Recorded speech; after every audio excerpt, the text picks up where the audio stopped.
Somehow we're going to take away. Okay, Mayor, you're four. Mayor, we are officially on the air, Mayor. Okay. Good evening, and welcome to the August 18th, 2020 business meeting of the Council of the Borough of Ringwood. Because of the coronavirus emergency, the following provisions shall apply to the conduct of this meeting. Attendance at the meeting shall be limited to the municipal manager and essential staff at Borough Hall in the council chambers. Members of the municipal council will be in attendance via Zoom. The meeting shall be televised on public access channel 77, recorded and rebroadcast on channel 77 and on YouTube. The public may also observe and participate in the meeting via Zoom. Nicole's statement of compliance, please.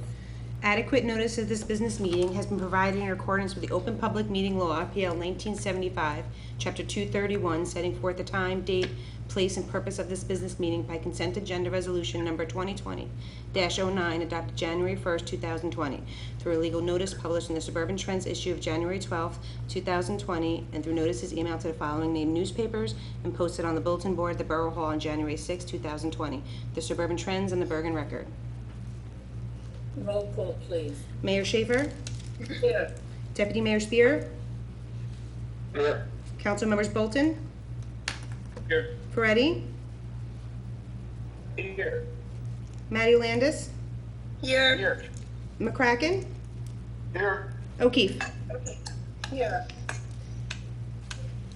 Okay, the Pledge of Allegiance was done before our meeting started this evening. And just a reminder to council members, please address all your questions to the mayor, who will then address the question to the borough manager or borough attorney if needed. Also, I just have a few things I want to go over. I believe for transparency, the public has a right to see all council members visually at our meetings. For that reason, I'm going to make a motion going forward. All council members need to be visual for our meetings. Can I have a second on that? I'll second that motion. Can I have a roll call? Mayor Schaefer? Yes. Deputy Mayor Spear? Yes. Council members Bolton? Yes. Peretti? Yes. Matty Landis? Yes. McCracken? Yes. O'Keefe? I have a question, Mayor. Yes. Is there going to be any attempt to bring the council members back to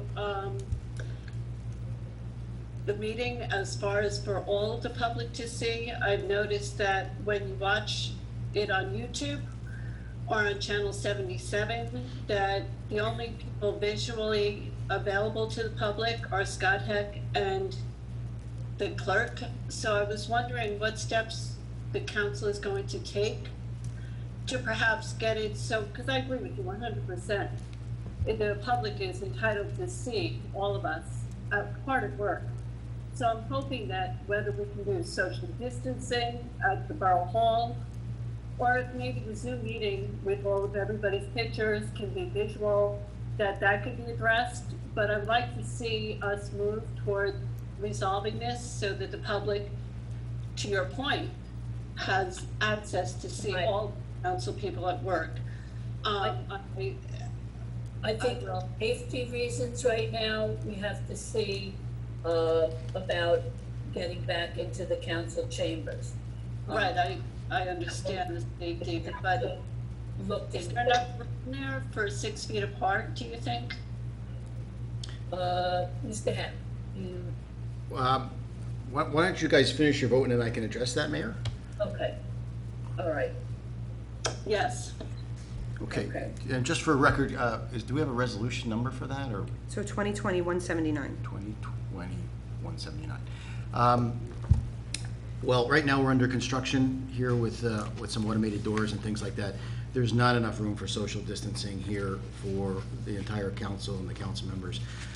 But before the crisis happened a week and a half ago or so, I was looking into how we can take our Zoom meetings and then publish the actual Zoom meeting so that the people can actually see the Zoom meeting, so they can see the council members as well.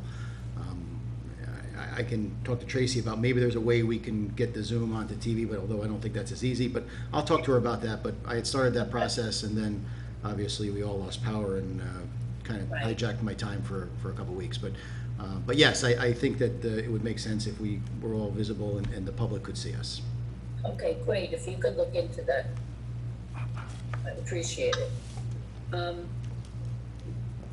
Also, I want the residents to know how frustrated I was also with the power companies and their poor performance during the storm.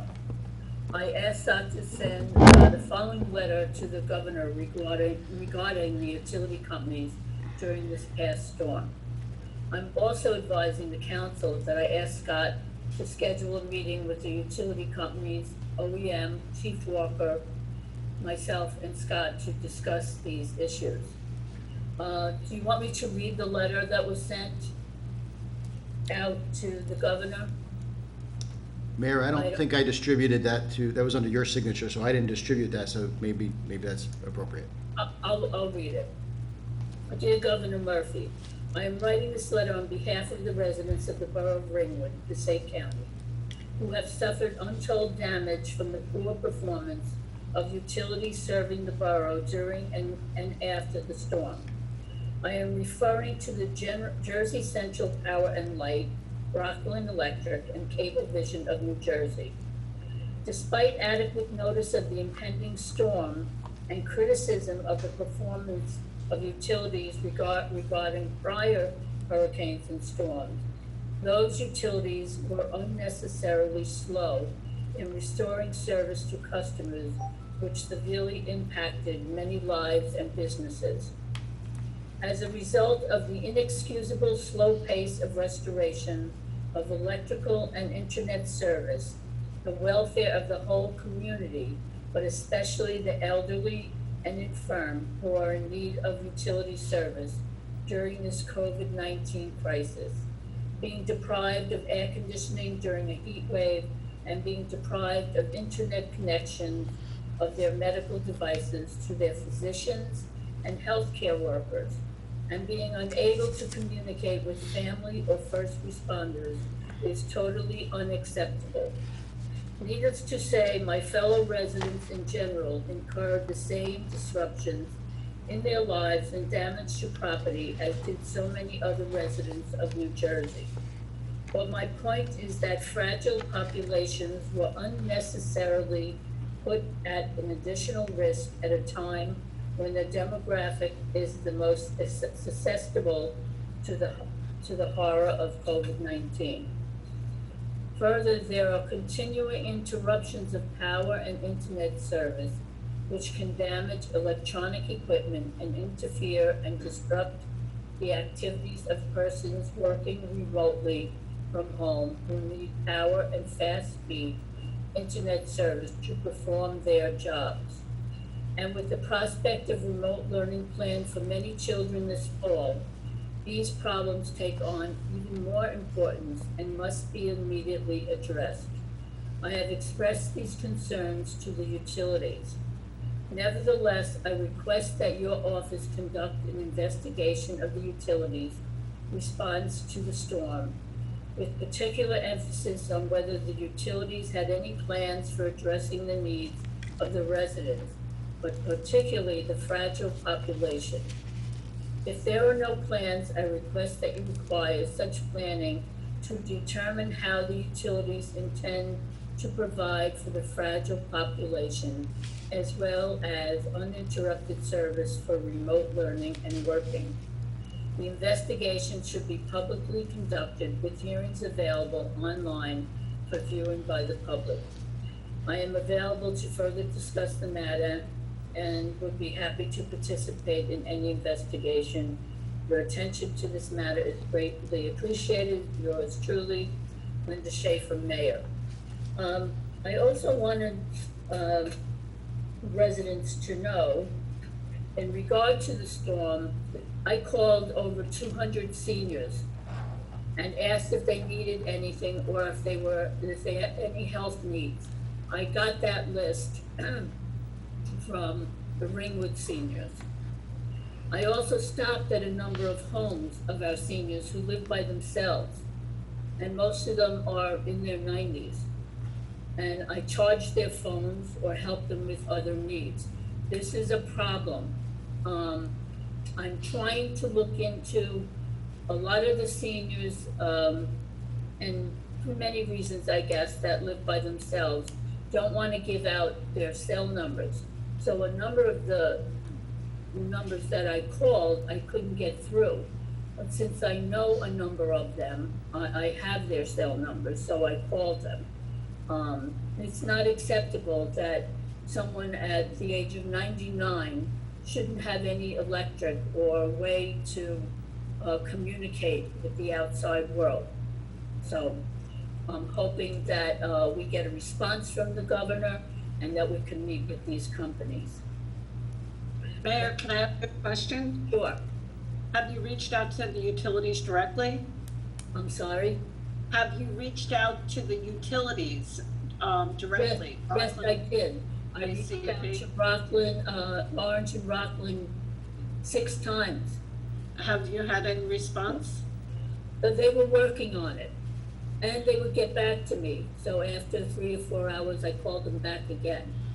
I see. PSE&G just announced today that they're going to be compensating customers Right. for anyone that was out 72 hours. I'm hoping, at the very least, that our utilities will do the same. Well, Orange and Rockland will, because I sent that out on Facebook. Oh, okay, I didn't get the email. I'm not sure about the other company. Mayor, So what do residents have to do to apply to Orange and to Rockland Electric to get I compensated? sent the form out there. I've gotten Yeah, several I'm responses. sorry, I didn't receive it. Did you send it to the council members? No, I didn't, but I will send it out to them. Oh, thank you kindly. I will. Mayor, we, Yes. at your request, we put that on our website as well as credits for Cablevision. JC and P&L, I don't think has the program at this point. At this point, No. they are denying that they need to pay that, but I'm hoping that some pressure will come to bear and they will also give some credits. There's food credit as well as utility costs from cable. So it's all on our website. And I think Ms. Huber also put it out on social media. And I did reach out to our assemblymen to see if they could do something with the other companies, and get them to compensate people as well. So, And did you get a response from our assembly people? I did get from Robert Oth, and he's looking into it. And Good. I believe someone else did from Holly Shapizi.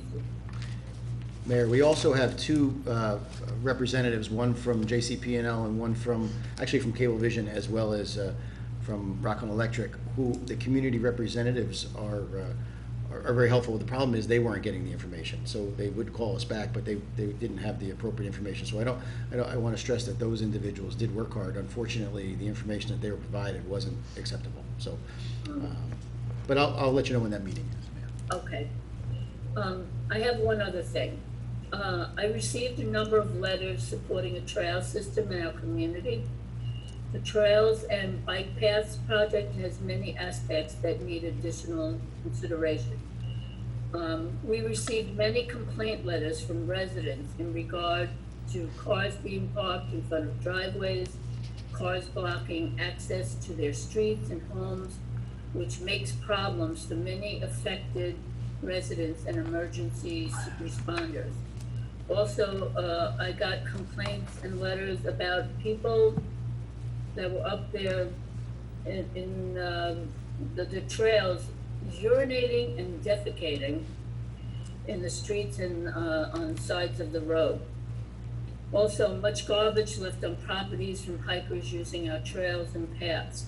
Also, it was brought to my attention by a few residents that someone was setting up ramps in Ryerson School parking lot to give a class on, I guess it was motorbikes, or I don't know, setting up ramps. And that's a liability. So, I think we can look into it, but not make any decisions at this time or accept any grant money, but I'm keeping an open mind. That's all I have, and now we have Nicole, proclamations and presentations. Yeah, this evening you have, Mitch Kahn would like to talk to you about the EDC and the Highlands grant proposal. Would you like me to bring him in, Mayor? Yes, please.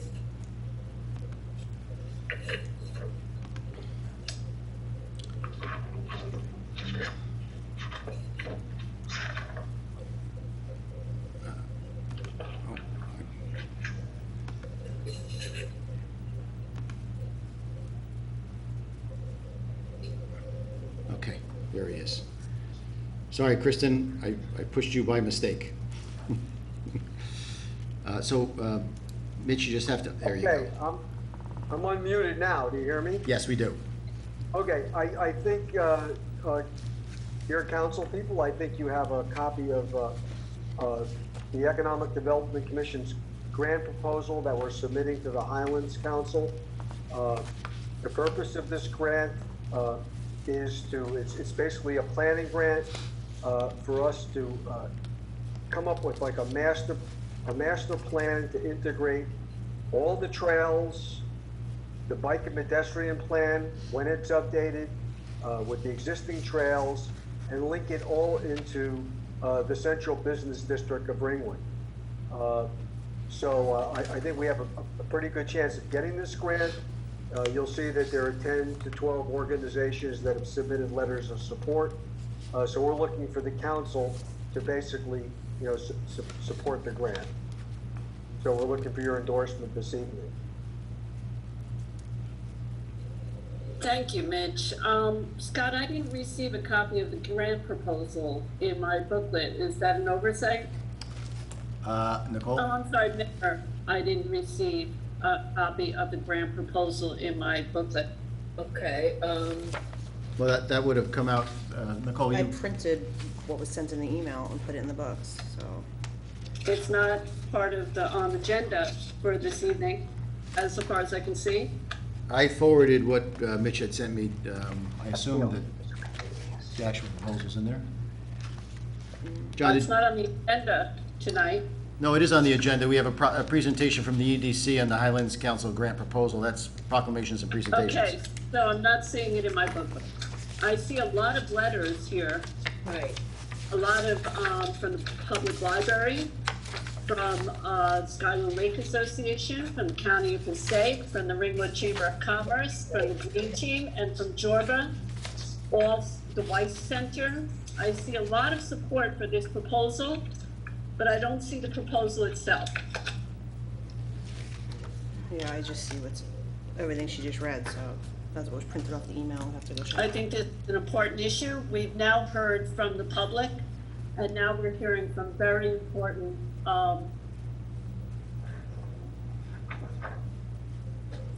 important people in the community and associations that are supporting this. And I think it has nothing to do with the problems that our mayor outlined earlier. That was something that had to do with the pandemic and people coming to the state parks. This is not normal, but this is a bike and pedestrian plan that's been sitting on the shelf for 12 years. So I'm not sure why we didn't receive it, but I'd really like to get it. If we could send it now, that would be great.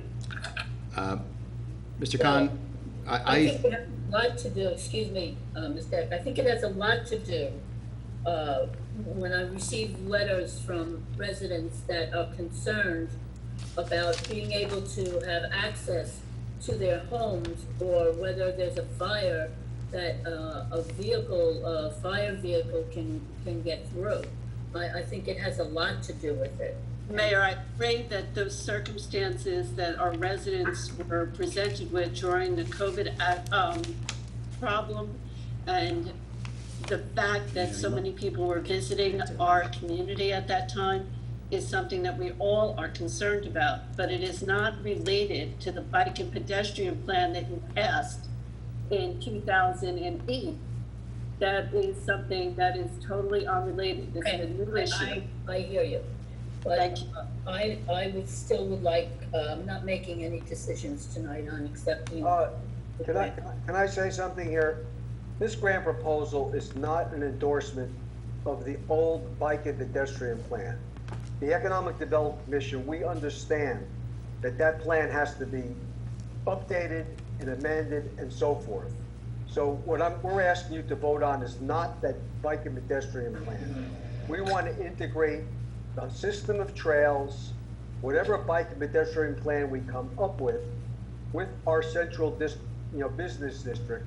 So when people use these things, or residents want to use these things, they have easy access to the businesses in town. And also to promote to a certain extent, an ecotourism model. So we don't want, we're not looking to conflate this with the bike and pedestrian plan. So, I don't understand why everybody didn't get a copy of this grant proposal, but,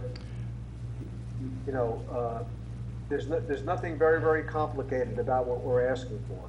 Mayor, Thank you for the This clarification. is your planning.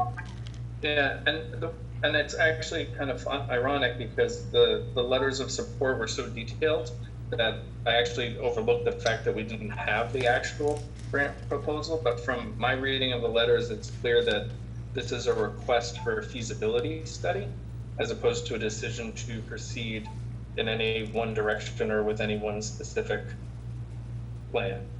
Yeah, well, you could call it a feasibility study or a planning grant, but it's basically, it's not, whatever we come up with is not going to be set in stone. Okay, what we want to do is to come up with something which is workable and in the best interest of the municipality. Mayor, may I ask Mitch a question? Yes, Mitch, I forwarded your email last week to Nicole. Did you include in that email a copy of the plan, or is that a separate document? I don't have one in my email. No, I thought it was part of the packet. Okay, I can't get my email now, but I'll take a look and see, and we'll send it back out again, if in fact it was in there, but I could check my phone maybe and see, but, so anyway, so I just forwarded your email, so. I could email it right to you right now if you want, if you guys have access to. Yeah, if you can, The proposal itself is only 3 pages, okay? It basically amplifies just what I've told you.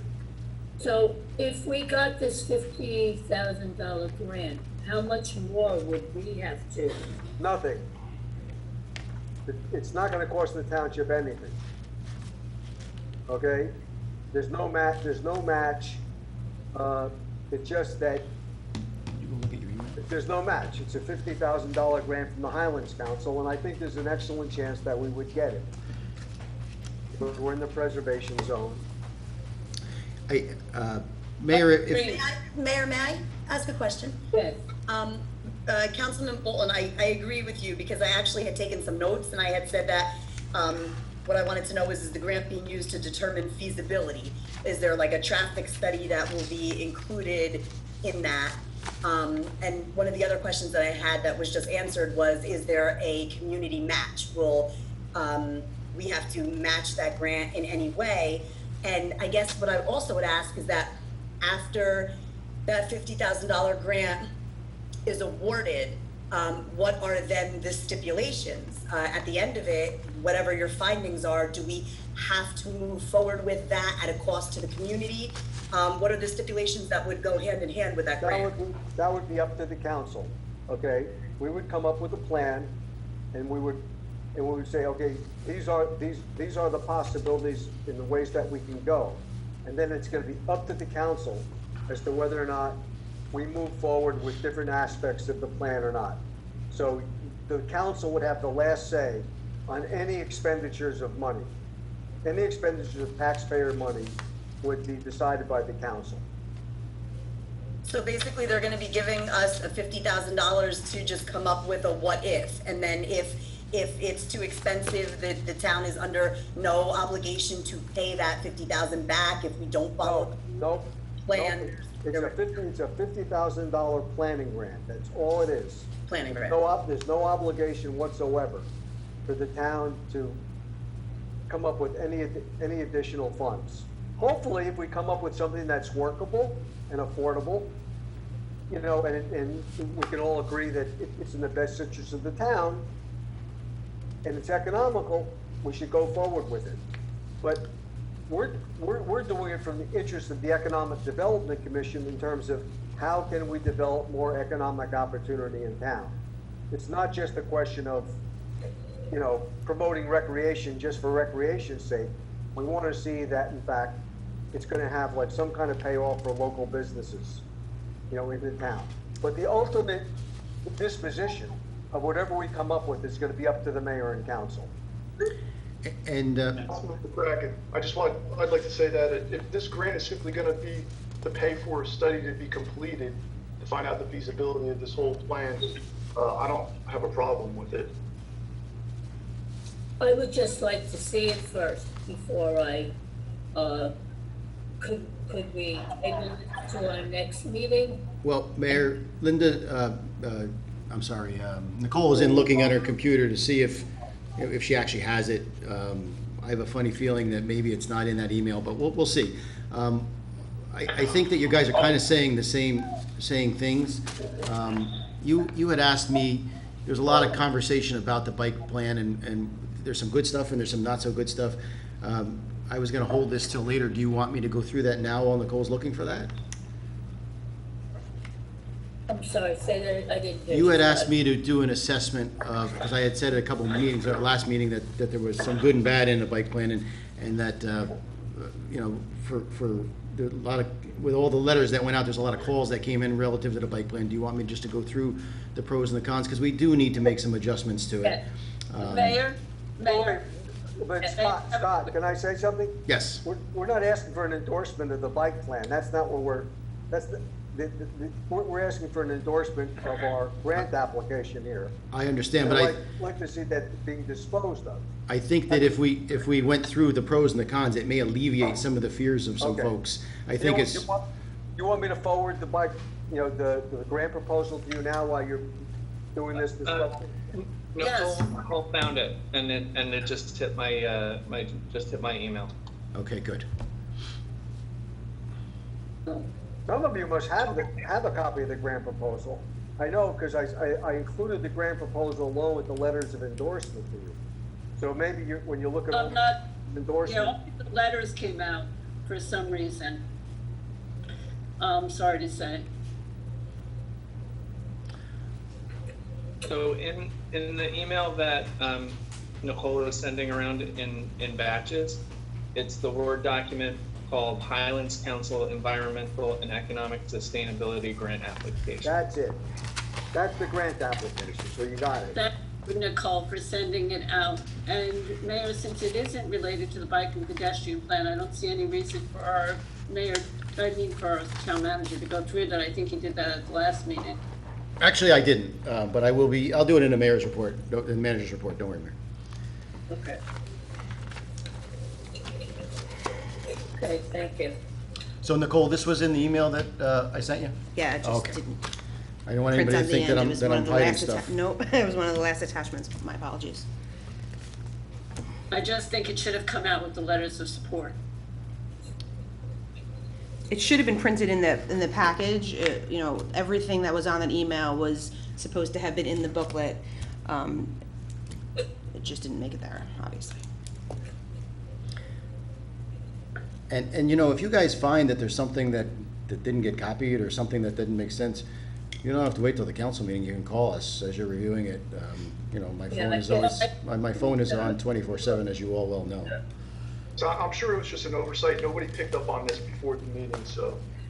Yeah. Like I said, I was happy to see all the support, and I really thought I knew what we were talking about.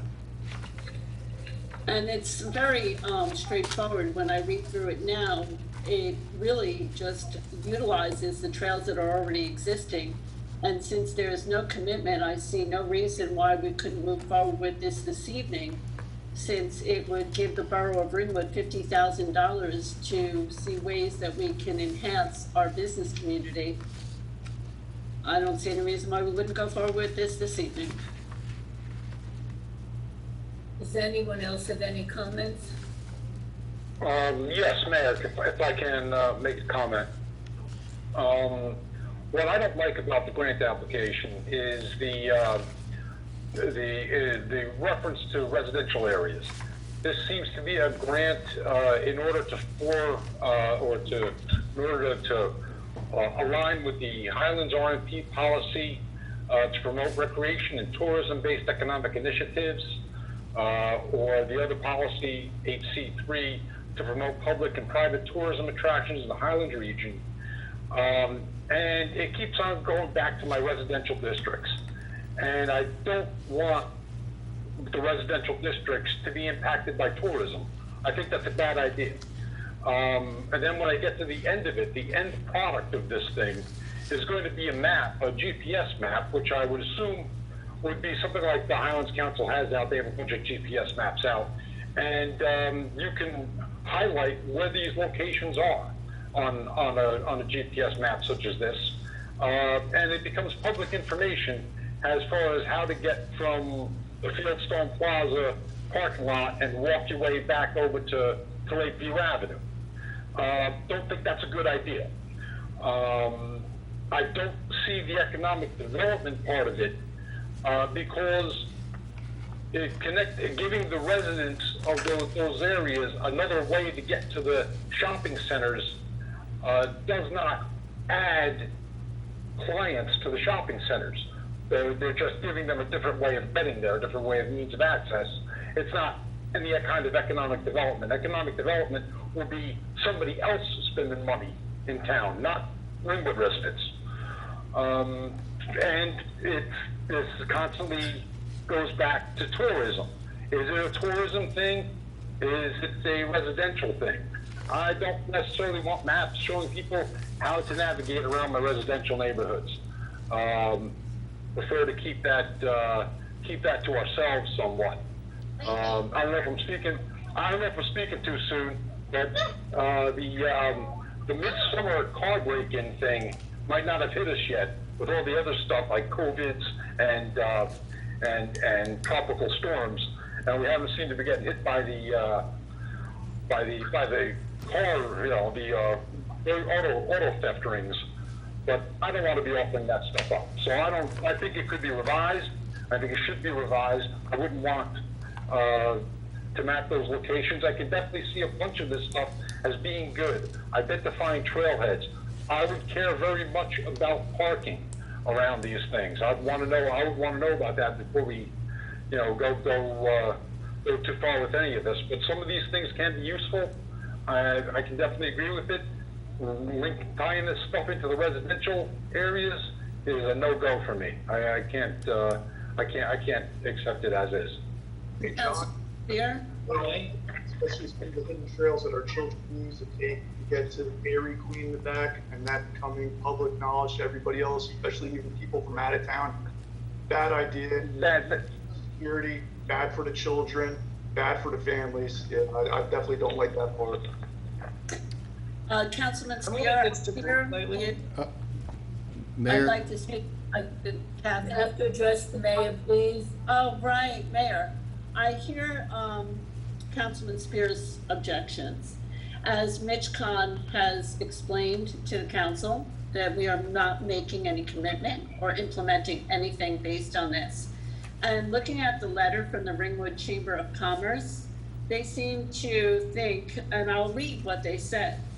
The Ringwood Chamber of Commerce would like to officially extend our support to the Ringwood Economic Development Commission for their recent grant application request.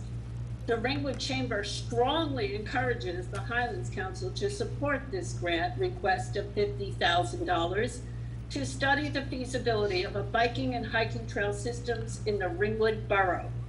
On behalf of the Chamber Board, it is our position that this proposed trail system could bring significant benefits to our local economy with added potential for new business growth. Filling storefronts has been a challenge for our local shopping centers. Ecotourism could be the answer to this long-lasting problem. A project like this could stimulate our local economy and generate activity for our businesses. Many other municipalities in Passaic County have attracted interest in their communities. The draw to Ringwood is a natural beauty, wooded area, and state parks. This is a project that the community could rally behind, providing an opportunity for new business growth. The town of Ringwood is the perfect location to benefit from this and has potential to be developed into something special and unique. As the president of the Ringwood Chamber, we would like to make our organization available to provide any assistance you need in support of this project. Sincerely, Kevin Walker, President of the Chamber of Commerce. I know that Councilman Spear has objected in the past to grants from the Highlands, specifically the grant for our lake community. He voted against that also. It was a big benefit to our community, and I think maybe prejudice against the Highlands is coloring his vision on this. There's no obligation to implement anything. It's a feasibility study to not explore all options when all of our citizens and our businesses and our associations are asking us to pursue it, is not keeping to your campaign promise of listening to the community. I happen to agree with Deputy Mayor Spear as far as the lake communities go. And so do many other residents, that maybe we should have asked them for their input to send letters out. Mr. Khan, can that be taken out of this study? I don't understand, I really don't understand what the objection is here. Whatever we come up with is not written in stone. We're gonna solicit input from everybody in the community in terms of this plan. There's nothing in here that's saying that we're gonna like run hikers and bikers to residential neighborhoods. I don't know what Mr. Spear is talking about. Okay, I mean, if we in Ringwood can't agree on something like this, which is going to be in the interest of the entire community, and no one's trying to shove anything down anybody else's throat. We want to deal with this in a collaborative fashion, okay, and work this out.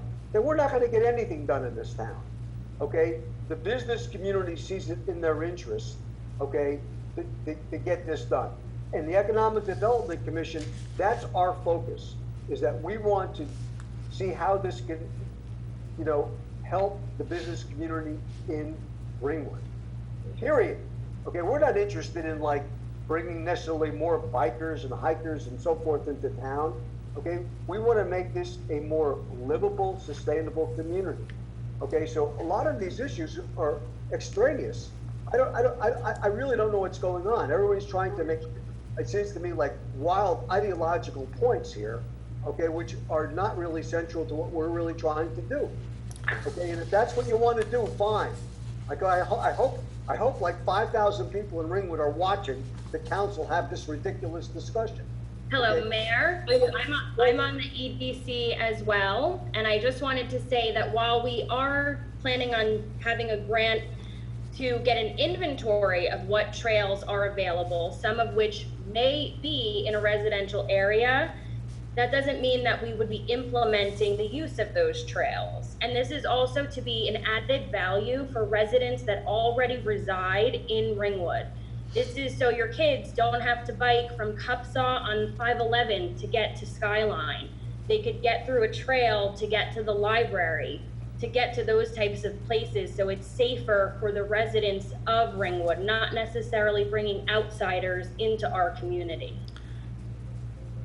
Okay, thank you. And to that point, I would see it as an added benefit, just adding to the appeal of the community, if there's another way of accessing what we do have to offer. So while from an economic standpoint, if we're looking at Dairy Queen, maybe the funds are coming from a household within Ringwood, but if you have a group of kids that can safely access Dairy Queen without having to get a parent to drive them there, then that's another sale for Dairy Queen. That's another sale for Subway. That's an additional activity for those kids to do. And I just really failed to see the harm in looking at it, taking the step of having the study and seeing what the options are for the community. Mayor, may I give a perspective? Yes. I think that what I'm hearing from, I think you're kind of all interested in bike trails and things for our community, and that sounds great. I think the only concern is when, like on page 2, where you say GIS mapping of all, identifying all trails, I think the concern is maybe sending that out globally. But I think maybe tweaking a few of these words might make this acceptable and get it done. Because I think we all can agree that being able to get from Erskine to the library and have our families and our kids know about it is great. Maybe not necessarily letting the world know that all these trails exist, I think is where the hang up is. So I think maybe a little bit of wordsmithing in here could fix that, and we could move forward, because I do think that there's some positive that comes, and I've heard every one of you talk about some positive. So I don't know that I don't know that maybe a really quick relook at this might solve all those things with just a couple word changes. And how could we do that then?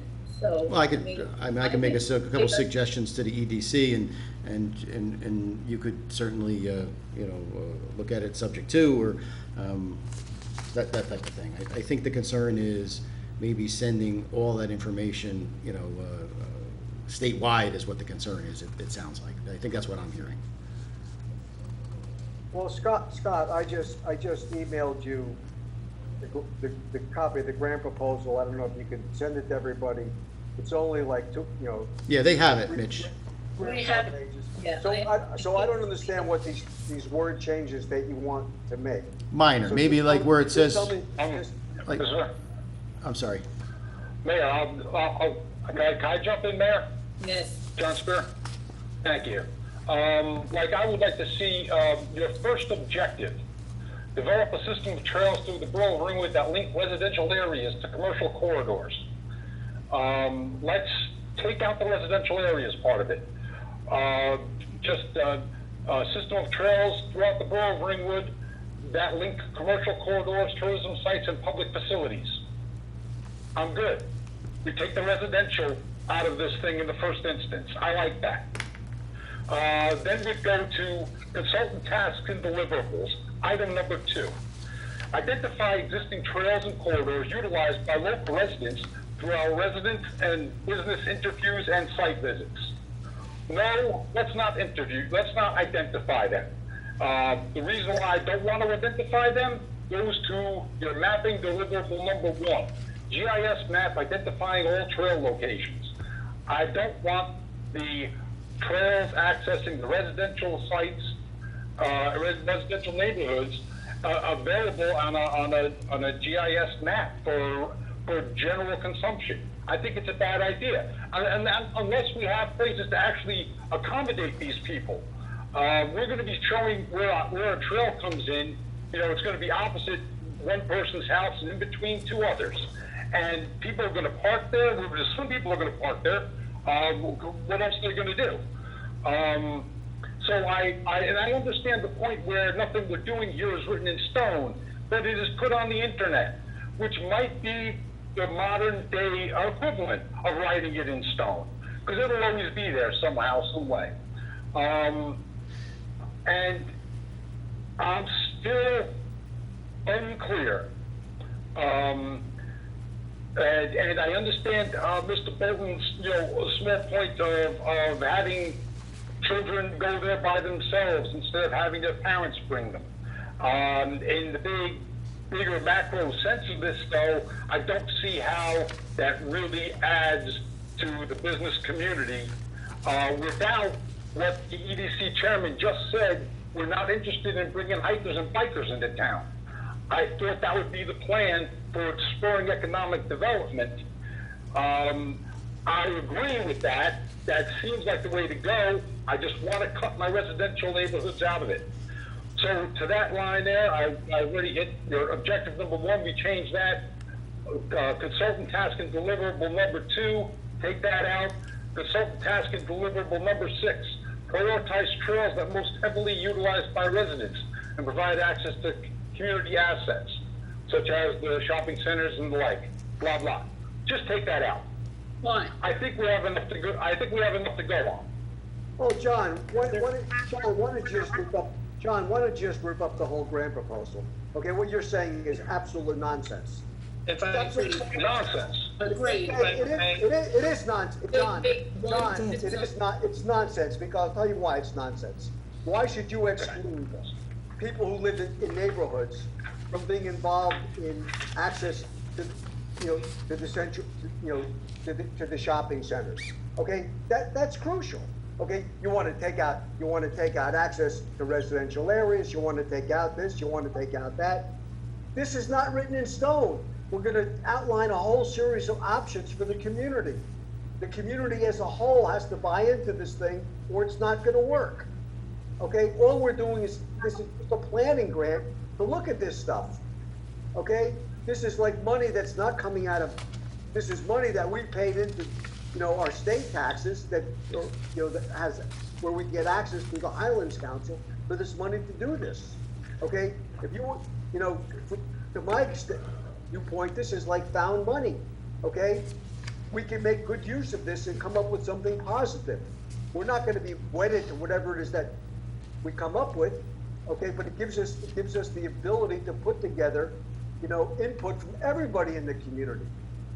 You're acting as if like we're trying to kind of impose some kind of like master plan here, and that's not the intention of this grant. No. Mayor, if I may? yes. Who do you recognize, Mayor? Was that the Mayor?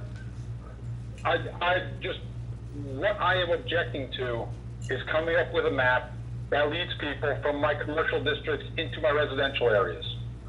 That's what I'm objecting to. And I think if that is really the core and the crux of this grant, then I don't think it really fits into those Highlands policies and objectives. If it's really about the residential areas. And if it's really about the tourist areas, we should be able to cut out the residential stuff and just kind of ease my mind. I don't want to, I was driving up Snake Den Road at 1 o'clock on this Saturday afternoon, and the place is loaded. There's a lot of cars parked all over the place. And I've always thought that the people who move out to Stonetown do that for a reason. And the reason did not include having a whole bunch of people parking on your street on the weekend. That's what kind of what I always thought. So I was a little taken aback at it, but that's fine. And I do understand that the current COVID situation does play a lot into a lot of people taking advantage of the outdoor recreational opportunities. I get that, but it's still a little impact into our residents' way of life. And I'm not interested or eager to impact their life any further, especially with the negative type of traffic and attention that this would get. I just don't want to take the residential stuff out of the mapping, and we're good to go. Well, look, I'm going to respond. Let me respond to that. That's happening. That's happening anyway. That's happening now. Whether you don't support this grant or support it, those people are still going to show up there on Snake Den Road. Okay? This grant has nothing to do with the people that are showing up on Snake Den Road. You are throwing in, factors. What I'd like to add is we're hiring a consultant. Can I have one at a time speak, please?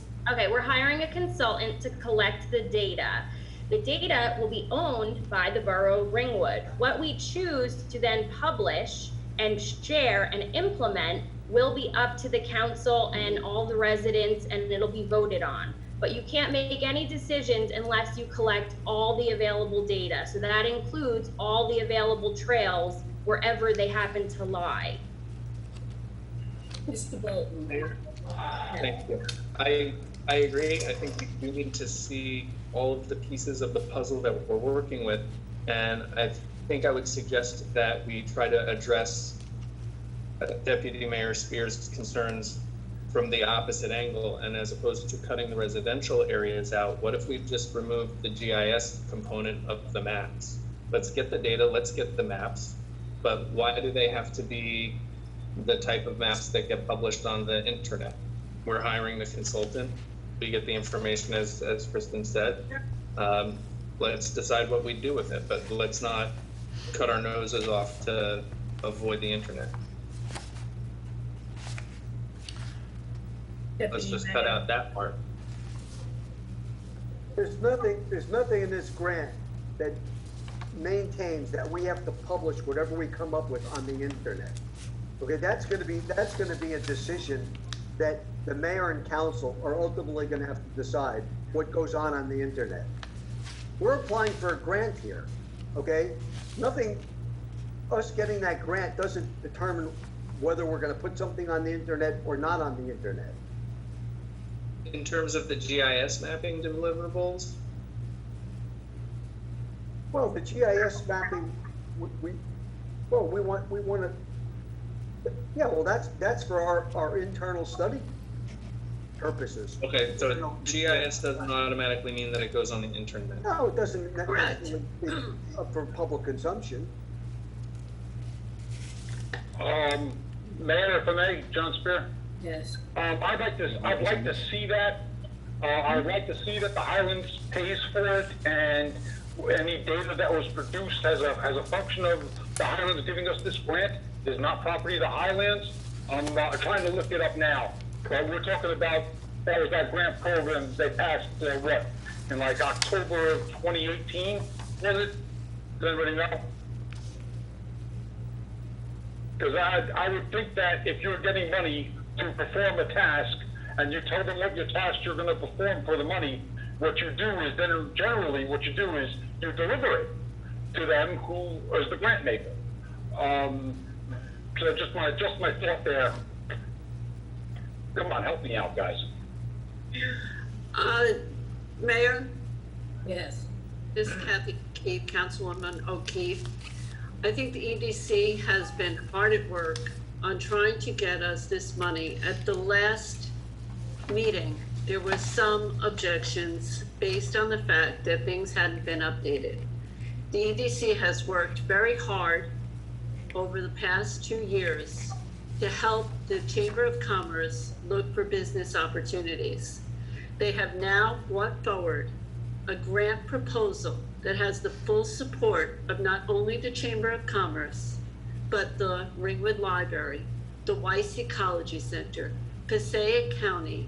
It has the full support of the community. These are the important people in our community that are now asking us to take action to move this forward so we can look at ways to enhance our business community. I would think that would be everybody's objective here on the council. Since this is only information that is going to the council and is not going out to the general public, just like the bike and pedestrian study that was done by a grant, never became public information, it became Ringwood Borough information. This is something that will make our decision-making easier. And I fully support the work of the EDC, and I thank them. And I thank them for being here this evening and for advocating for this, because this is what our community needs, involvement by all the players in the community. And when they ask us to act on their behalf, I think we are beholden as their representatives to do so. And I hope that the council will move forward with this Okay. grant proposal this evening. All right, thank you. I just feel that I don't want to be tied into and strapped down to something, if we vote on this, that we're tied into having to go along with the residential and, because I know there are a number of residents that aren't happy with that. Mayor, as Mitch Kahn and Kristen Holton have carefully explained to the council, we would not be beholden to do anything but to read and assess the feasibility once the study is completed. And therefore, I think we should move forward as everyone in our community has asked us to do.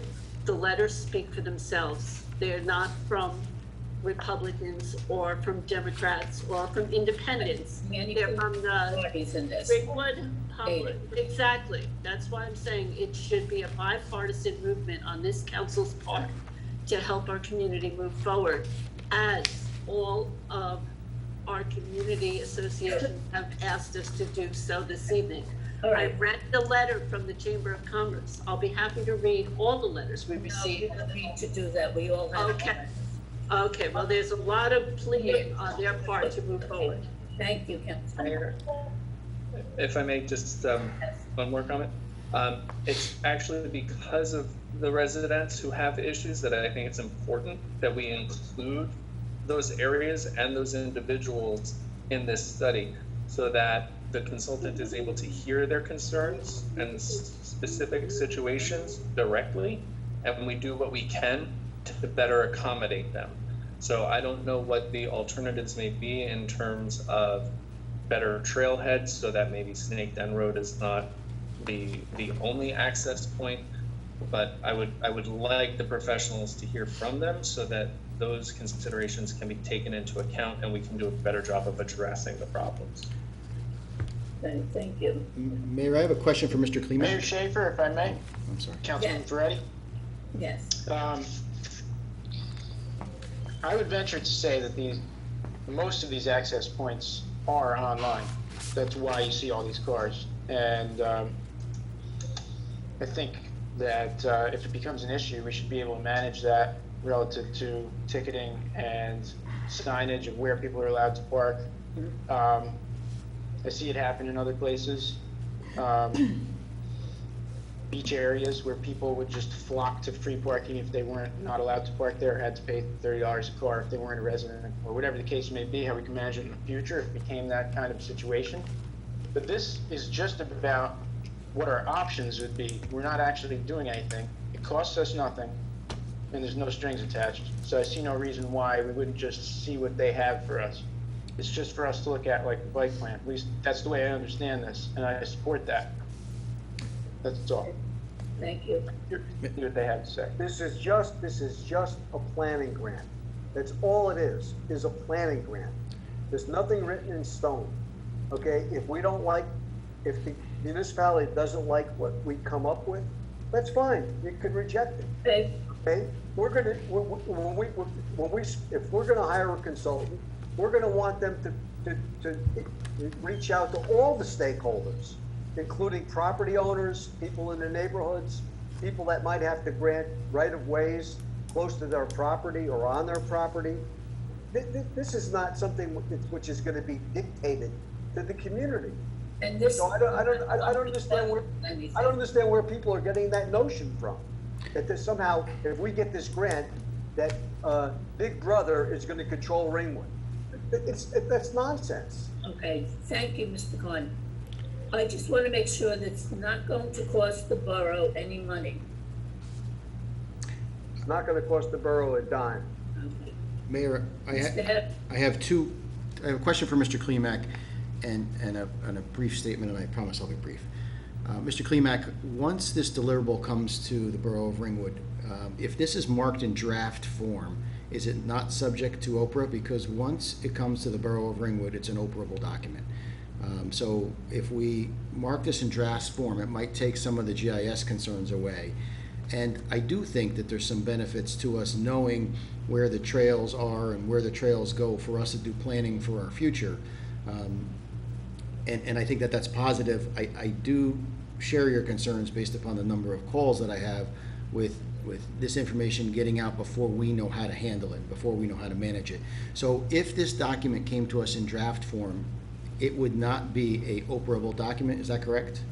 Generally, a draft is deemed deliberation, pre-deliberation, pre-action, and is not subject to Oprah. I say generally. That's the law in New Jersey. I think that Oprah for the public. Oprah is the Open Public Records Act. That means that if a body is working on a document, and the document is incomplete, or the document is just a pre-document and pre-study for final decision-making, generally that part is not subject to disclosure.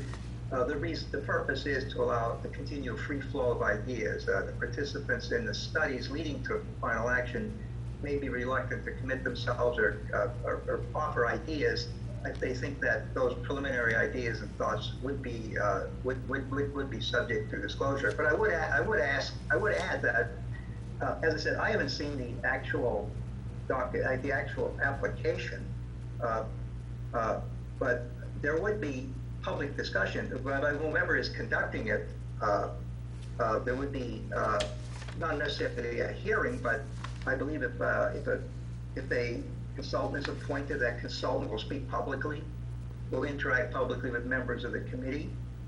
So there will be a lot of public discussion. Just so you know, there'll be a lot of stuff on the record, which is that's not necessarily a bad thing. I'm just stating it. There would be that transparency there. But as far as a written document itself, a draft document, draft documents are exchanged, they're modified, et cetera, although the public could know a lot of what's going into that because of the public aspects of hearings and interactions, et cetera. Okay, thank you. Mayor? Yes. Mayor John Spear again. One final comment, I hope. The Highlands Grant Program there, the Environmental and Economic Sustainability Grants Award Program, does require that the grantee is required to submit a final deliverable at the conclusion of the completed project. And this grant, as it's written, identifies that final deliverable as a GIS map. And that is part of my objection. If you're hearing me, towards Ms. Holden's point, if you want to get from Cupsaw to the library, well, work with us here. How about you want to get from Ryerson School to the library? You know, let's try to understand what the concern is here. We don't want to introduce new recreational opportunities to people who are not already using them. We know the people are already using them. Those things are good, and they might not necessarily have to be mapped if they're being used. But we can work it in here. If we just pull out this residential stuff, I have no problem going forward with it. But the residents will always have an opportunity to comment in any kind of good program or planning type of program. There'll be opportunities to publicly hear them. So I'm not too concerned about, we're not cutting anybody out by taking the final product and trying to steer it away from our residential neighborhoods. So Mitch, why can't you just take that out and we can vote to go forward and then make any changes we see later on? Well, I would have to go back to the commission and see what, you know, it would be up to the commission as a whole to vote on amending the grant proposal.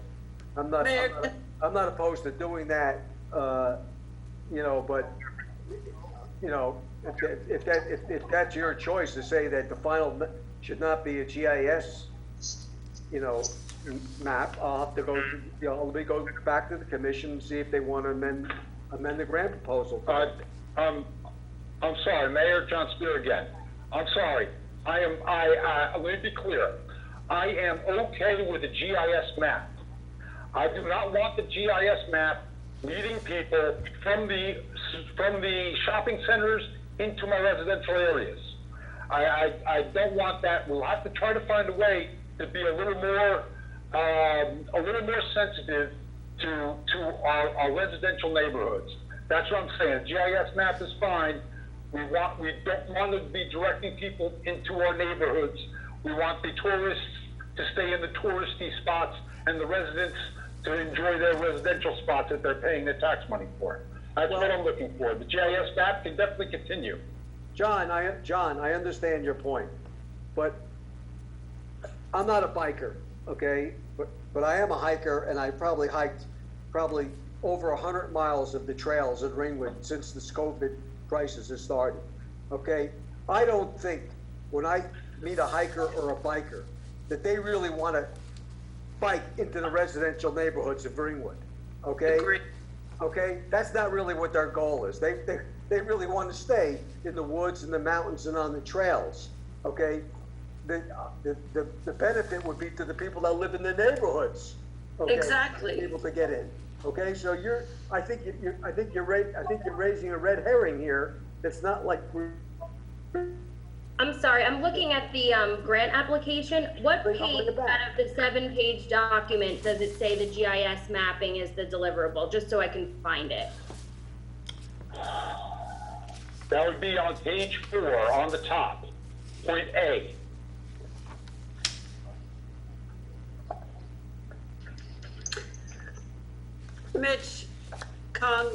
Mayor. I see it says a final deliverable, but I don't see it specify a GIS map. The grant itself specifies the GIS map as a deliverable. The grant documentation at the Highlands Council says respond to their request for proposals or whatever it is, says that you shall submit a final deliverable. The grant that we are being asked to approve makes the final deliverable the GIS map. Yes, but if the consultant's gonna provide the borough with a draft, and then we're gonna come up with the final deliverable to submit to the Highlands, you don't have to include that data if you choose not to, I would presume. Yeah, Mayor, if you. Exactly. I think we would definitely scrub it again before we send it out.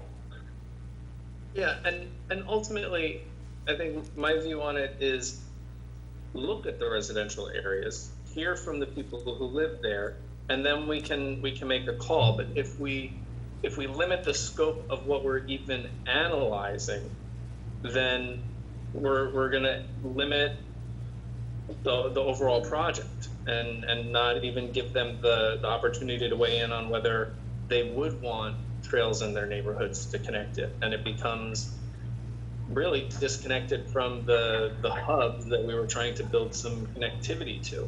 Because how do you get to a shopping center without a residential neighborhood?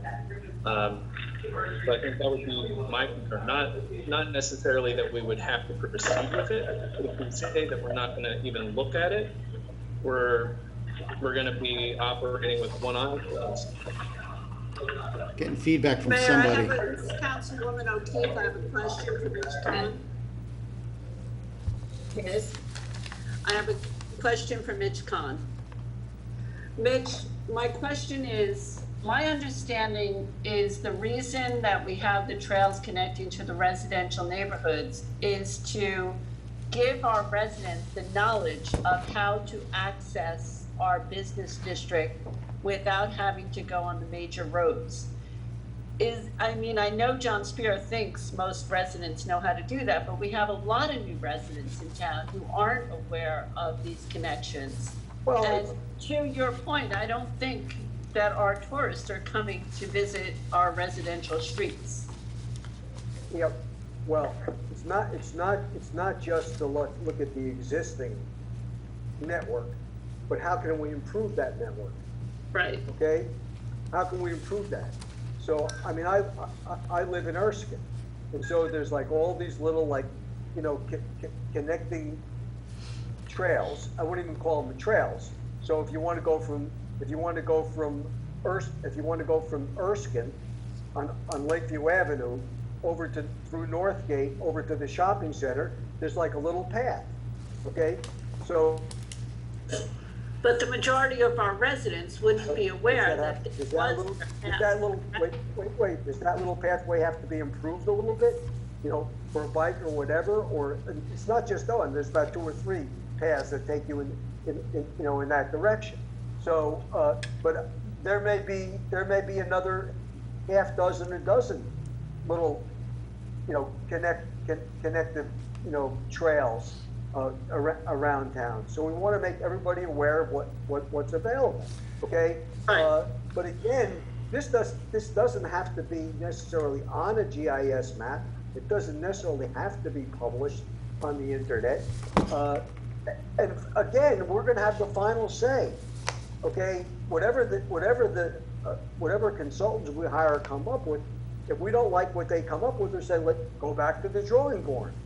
Go back to the drawing board. Okay, this is not designed to shove some kind of plan down everybody's throat. Okay? We're really trying to make Ringwood a more livable, sustainable, and economically and environmentally sustainable community. Period.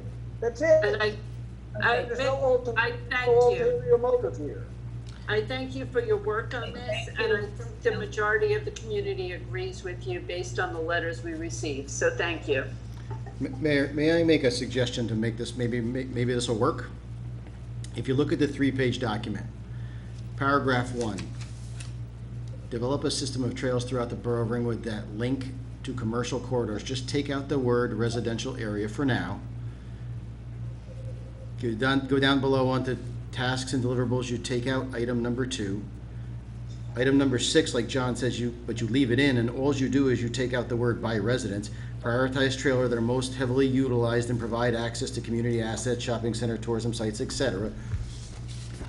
And then in mapping of deliverables, GIS map, identify trail locations. Take out the word all. And once you get the information on where the trails are, where they're going, you get information on, then you can determine what you want to provide after that. I think if you take out those few words, it does the same thing. You can then get the information and you'll have something that you can work with, and I think it makes a good compromise. I don't have a problem with any of that, Scott. Just forward it to me. I'll bring it to the commission. The bottom line is, it's still going to come back to the mayor and council in the final analysis. Okay. Okay. So it really doesn't matter whether those elements are in the grant or not. We could always, okay. I'm not wedded to that. I do think it's information that we want to know about. I agree. I agree that we need to know that information, and I think that the EDC has given this considerable consideration. I think in order for us to get this through and to apply for the grant, if you make those changes, Mr. Heck can send you those changes, and then I would agree to vote on this tonight. I could definitely support that as well with those changes that Mr. Heck suggested. Mayor, you want to do a straw poll of the whole council? Yes.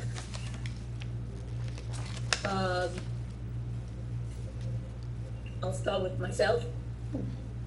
If we vote on those changes, I'll vote yes.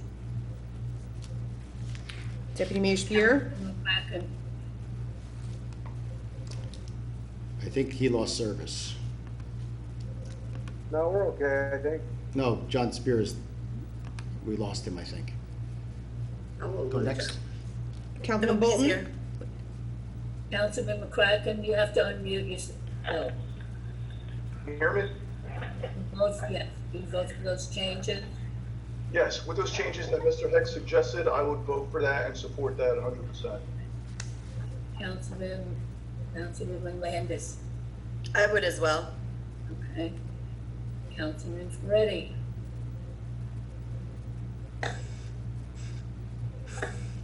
Yes. I will vote first. I will vote yes. I don't think the changes are necessary, but I'll still vote on it. Yes. Councilman Bolton. Yes. Deputy Mayor Spear. Yes, as amended. Councilwoman O'Keefe. I'm sorry that we're not moving forward on this tonight, since we are not married to it, but if this is what it takes to move it forward, and Mitch is in agreement and Kristen is in agreement, then I would say yes. Okay. I am in agreement, okay, because I think it's gonna be a very, very fluid process no matter what, okay? So, this is just the first bounce, and so it's gonna wind up to be a community decision in the final analysis no matter what, so. So I let's- don't bring this, back to the commission, and I think the commission will probably agree. Okay, thank you. Well, I just hope that, I would rather we finalize it tonight.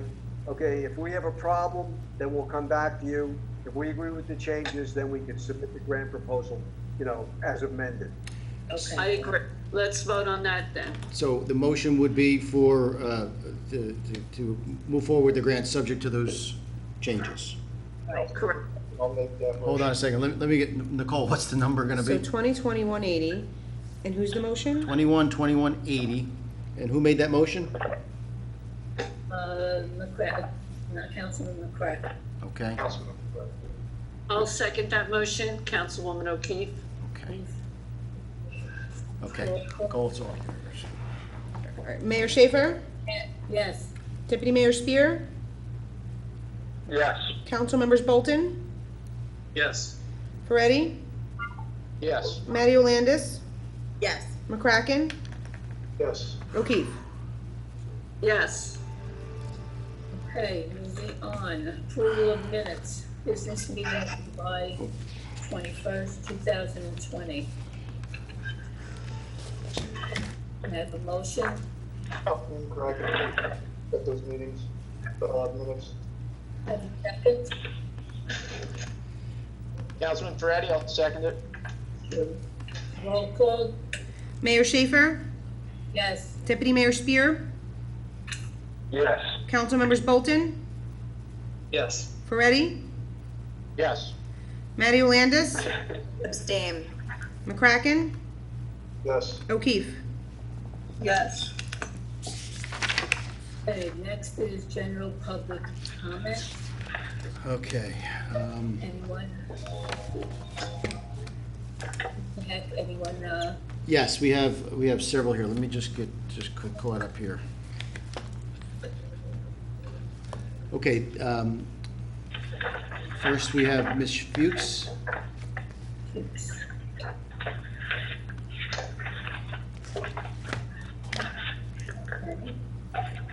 You have to unmute yourself, Ms. Fuchs.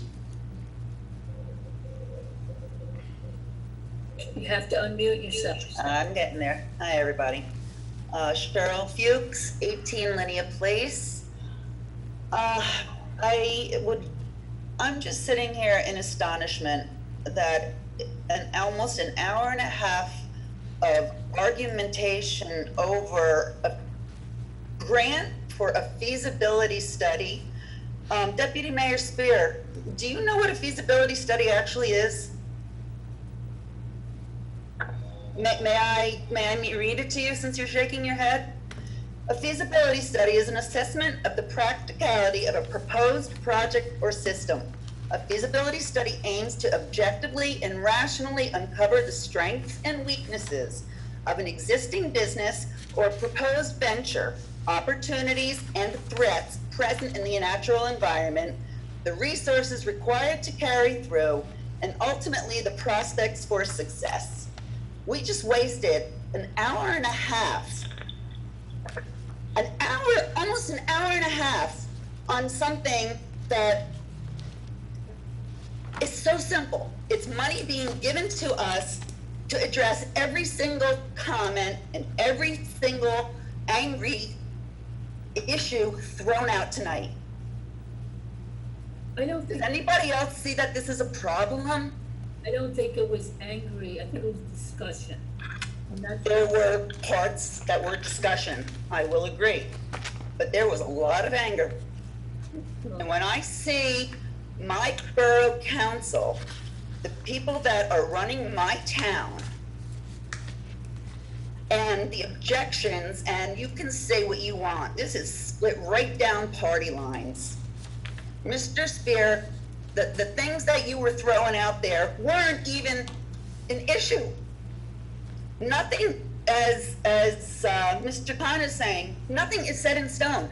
This $50,000 is for a feasibility study, period.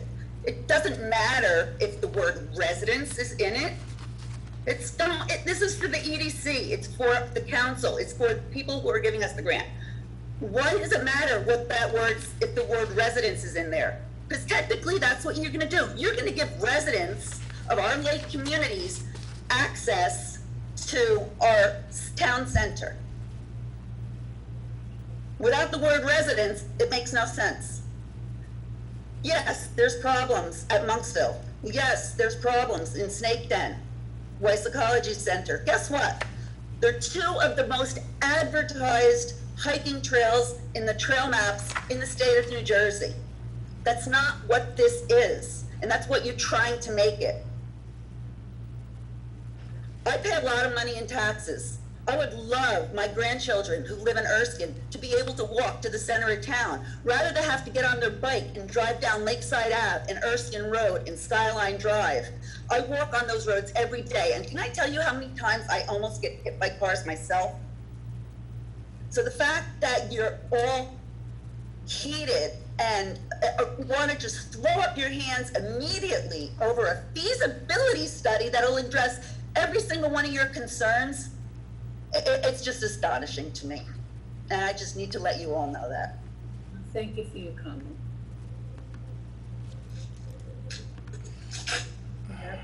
Do we have anyone else? We do.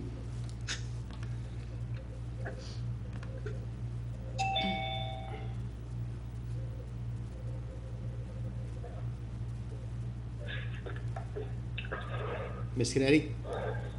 Here, Robin Kennedy, 310 Lakeview Avenue. I have never seen people working so hard to not take free money, except for the time that the gentleman from Cupsaw tried to get grant money, tried to get your help with grant money to look at the condition of our lakes. It's unbelievable to me that you just want to walk away from free money. All I ever hear people complaining about in town is how much they pay in taxes and how little they get for their money. And this is money that just could come to us because the Economic Development Commission wrote a grant, no strings attached, and you need to nitpick every little tiny bit of something that doesn't even exist. And when you get to the point where it does, I guarantee you, people in the community will want to be heard. And they'll have that opportunity.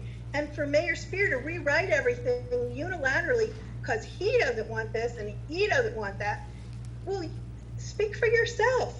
There may be people in the community that are going to come and that are going to want this very much. And you know what you don't know what you don't know until it's finished and people get to see the finished product.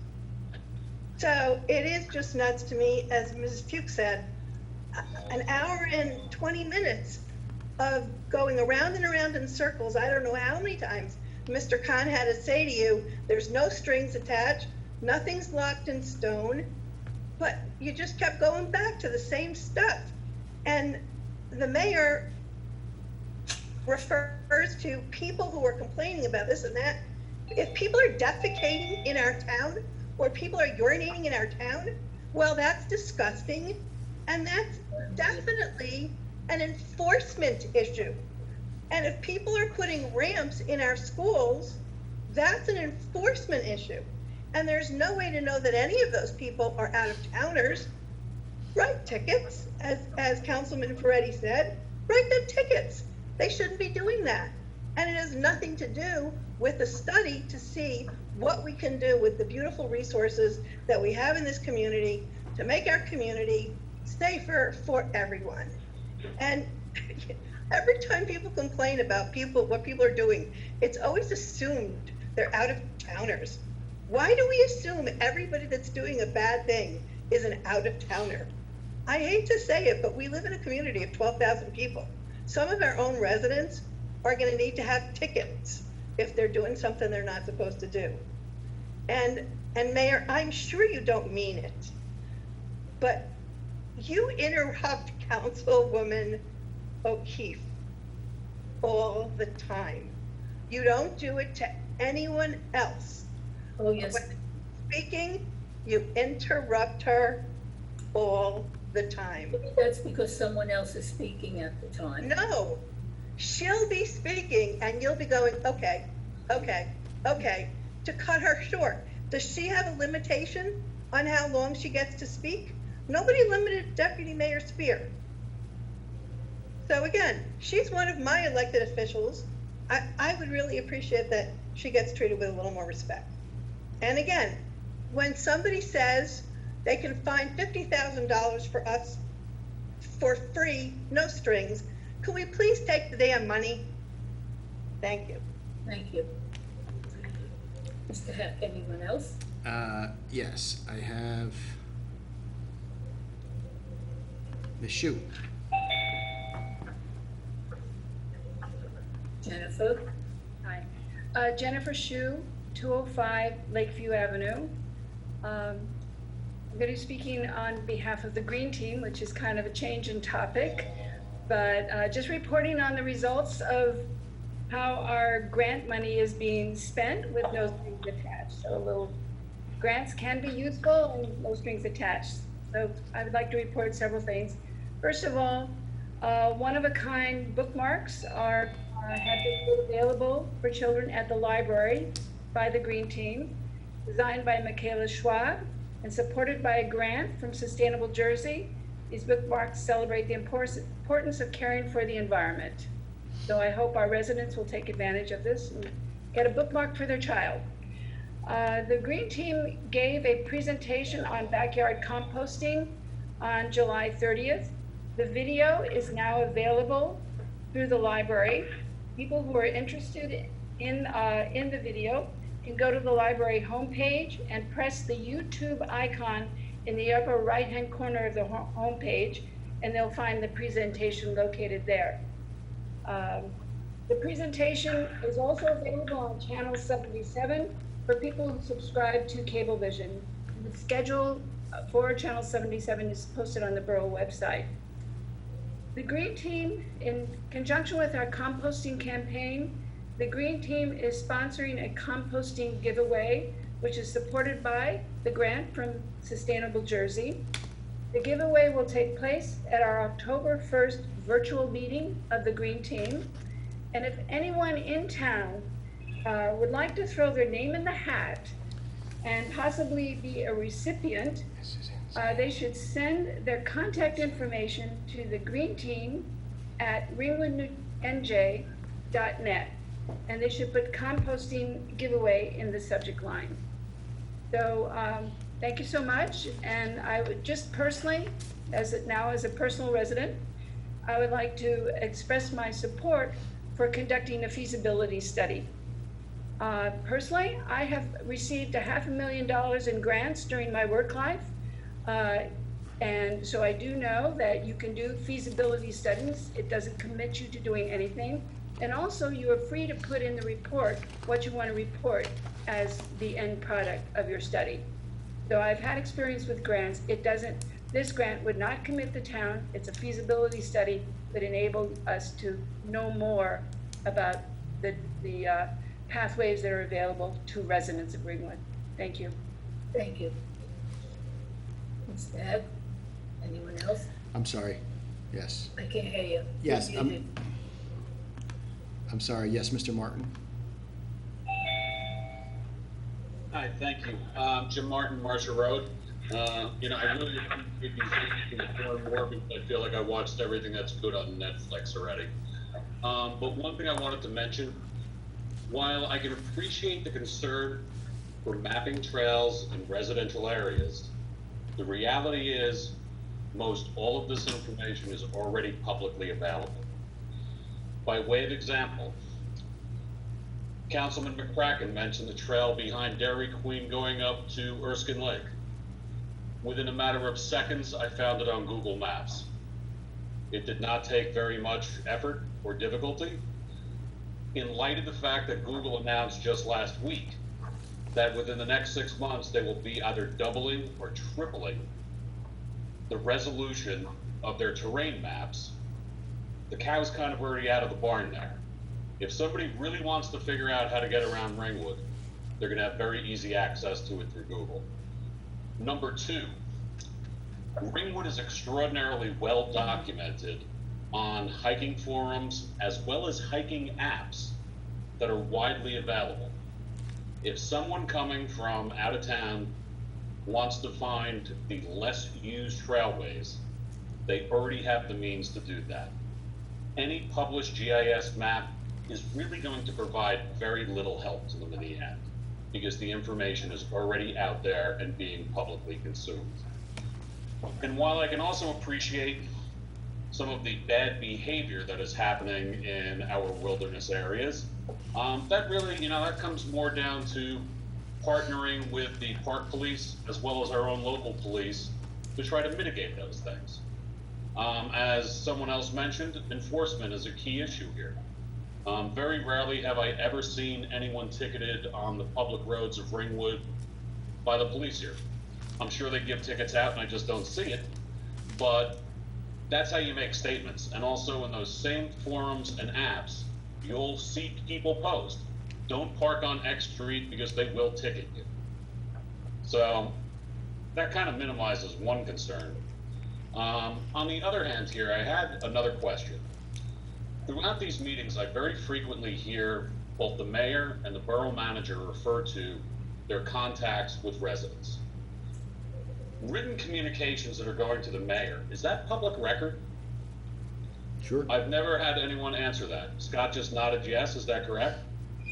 Sure. So if one were to file an Oprah request, we could see this multitude of letters that the mayor has received in recent weeks about complaints. Number two. That's so, yeah. Does the borough manager maintain a call log? Because I'm not questioning the truth of it or anything like that, but I notice at every one of these meetings, he references receiving multitudes of calls from residents about one matter or another. Like I saw something on social media the other day that I really had to question, that it was posted at about 11 o'clock in the morning after a Board of Ed meeting where there was some lively discussion concerning a reading list. Somebody said that the borough manager said he had received 40 calls that morning. That's a heck of a lot of calls to come in. Because how many people really watch the Board of Ed meetings?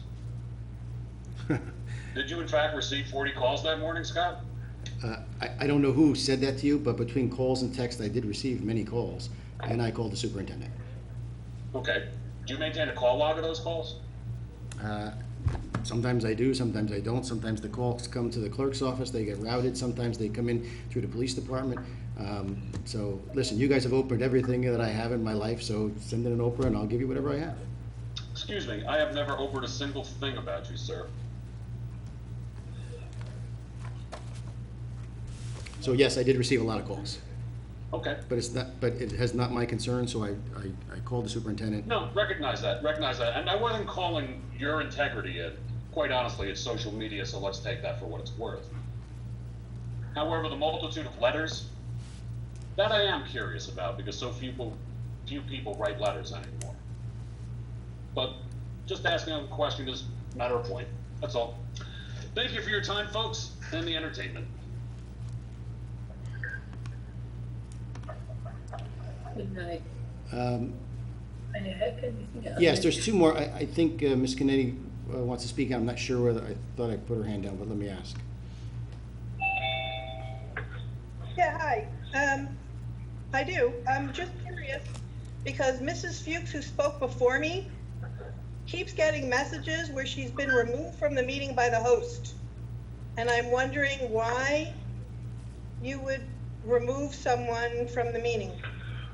I didn't remove anybody from the meeting, but I did the exact same thing I did with you and the others, and you just go back into the attendees, so I don't know. It says you were removed from the meeting by the host, and then it says you are unable to rejoin this meeting because you were previously removed by the host.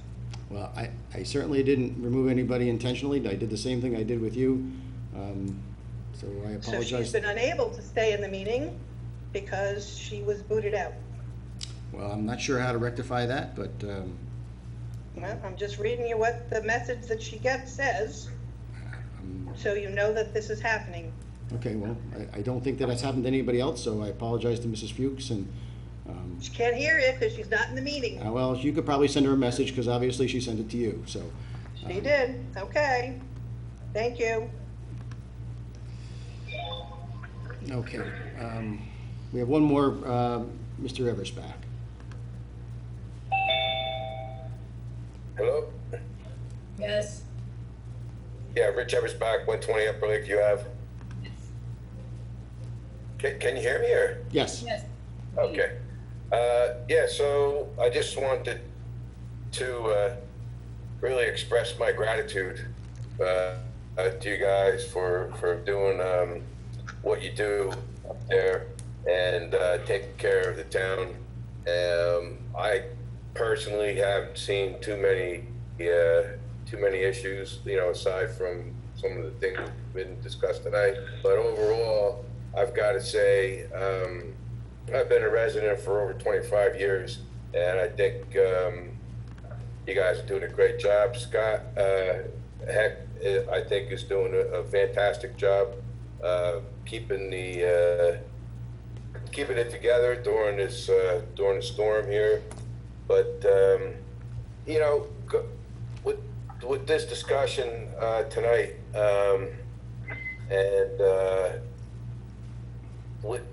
so the way I understand this grant is from the Highlands. Is this the Highlands grant we're talking about?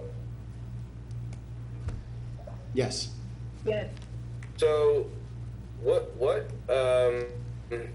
I mean, from my experience, the Highlands Act really has impacted the town financially in a negative way, a lot more than $50,000 is worth, and continues to do so. So, and that's, I guess, when you guys weren't in the majority. So here we are, 10, 15 years later, and I get the the reasoning for wanting a trail going to the shopping centers and whatnot. But isn't that something that we could do? I mean, if we want to run a trail from one of the residential areas to make it easier for people to go to the store, isn't that something we could do? Why do we need to involve the same people that have really, given us a lot of problems in the past? So that I guess that would be my question. Why, isn't this something that if the residents want a path or something, can't we just, do that ourselves? Why do we need to, to involve these other people? Can you, answer that? Yeah, the grant is, money that's available through the Highlands, and it certainly would be beneficial to know where our trails are and identify them, and if the grant is available, we should certainly avail ourselves of the grant.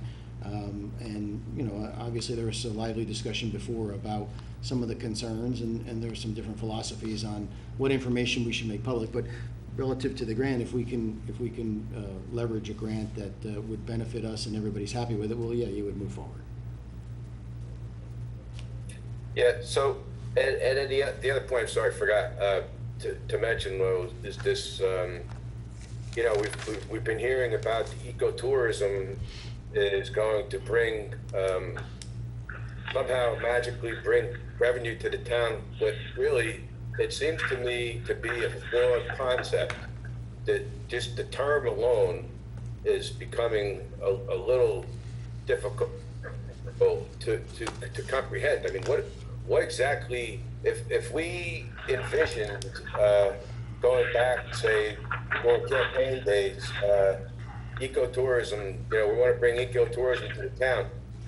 If what we're seeing now with this influx of people, a lot of from out of town, and how does that generate revenue? I mean, is there anybody on the council that can quantify, with all this influx, whether it's from the COVID or whatever, of people coming into the town and overwhelming some of the neighborhood streets. Can anybody quantify, like, what kind of revenues this has brought in? And if we're going to continue to discuss ecotourism as a means of generating revenue, do we have an example now? Does anybody have an example that has been purporting this concept, which I feel is completely flawed? But if you can correct me, please do. And that's it. Thank you. Thank you. Anyone else? Yeah, we have one more. Mr. Martin. Hi, can you hear me okay? Yes. Okay, in answer to the question that was just posed, in speaking with the Lakeside Diner, Blissfully Vegan, Cupsaw Market, and Maggie's, all of them have realized an increase of weekend business as a result of people coming into town, hiking, and using our recreation facilities. I know that, I think it was a meeting or two ago, somebody stated that there was no increase that happened when the lockdown occurred. That's probably true, because all of those places were closed during the lockdown. Hard to get an increase in business if your doors are locked. However, now that it's loosened up and people are getting out, all 4 of those businesses have realized an increase in business. So, in answer to the previous question, yes, there is a financial benefit for the businesses of Ringwood. Thanks a lot. Okay, Mayor, there's no more public, and again, I apologize to Ms. Fuchs. I'm trying to run a meeting and manage at the same time. If I accidentally hit the wrong button, I certainly apologize. Thank you. Can we have a motion to close public portion?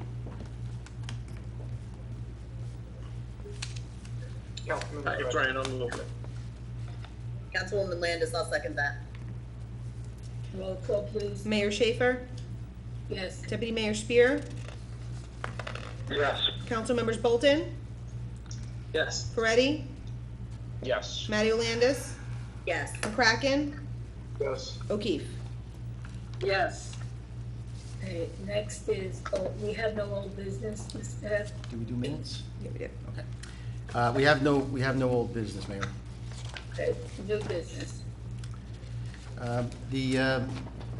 The new business that we have this evening is the ordinances. At the last council meeting, you gave me the authority to, all of our contracts have expired, and some of them we had, as you know, negotiated prior to the COVID issue coming up. So I came to you and said, could I propose these salary ordinances to all of the individuals in all of the unions as outlined in the PBA? The council said yes. These are the salary ordinances for those particular unions, and there are, I'm getting some feedback. There are some exceptions to that. I met with the Finance Committee, and you all received a email today with a few adjustments to those based upon the meeting that I had with the Finance Committee. I don't know if the Finance Committee would like to speak on it first, or would you like me just to summarize? Debbie, do you want to speak on that, or do you want Mr. Head to? I didn't know if the Finance Committee did, whether Mr. Bolton, Mr. Spear, or Mr. Ferretti, or do you want me just to continue? This is Mr. Ferretti. I'd be fine if you summarized it. Okay, so all of the unions and all of the non-union individuals, as you know, there's 5 unions from PBA, dispatchers, the white collar unit, the blue collar unit, and we also have the non-union individuals here in Borough Hall. There are a couple minor little changes to contracts, nothing significant as outlined in our executive session quite some time ago.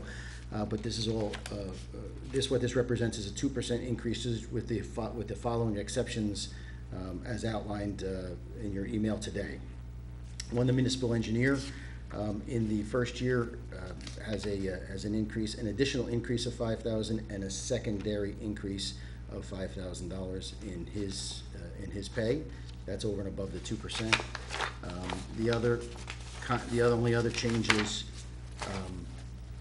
are in the, let's see, this is the officers, this includes the officers and the non-union members, because we are going to be having a change in our police department coming this fall. We have to give the individuals that are serving in these positions the 2% increase as their union contract requires.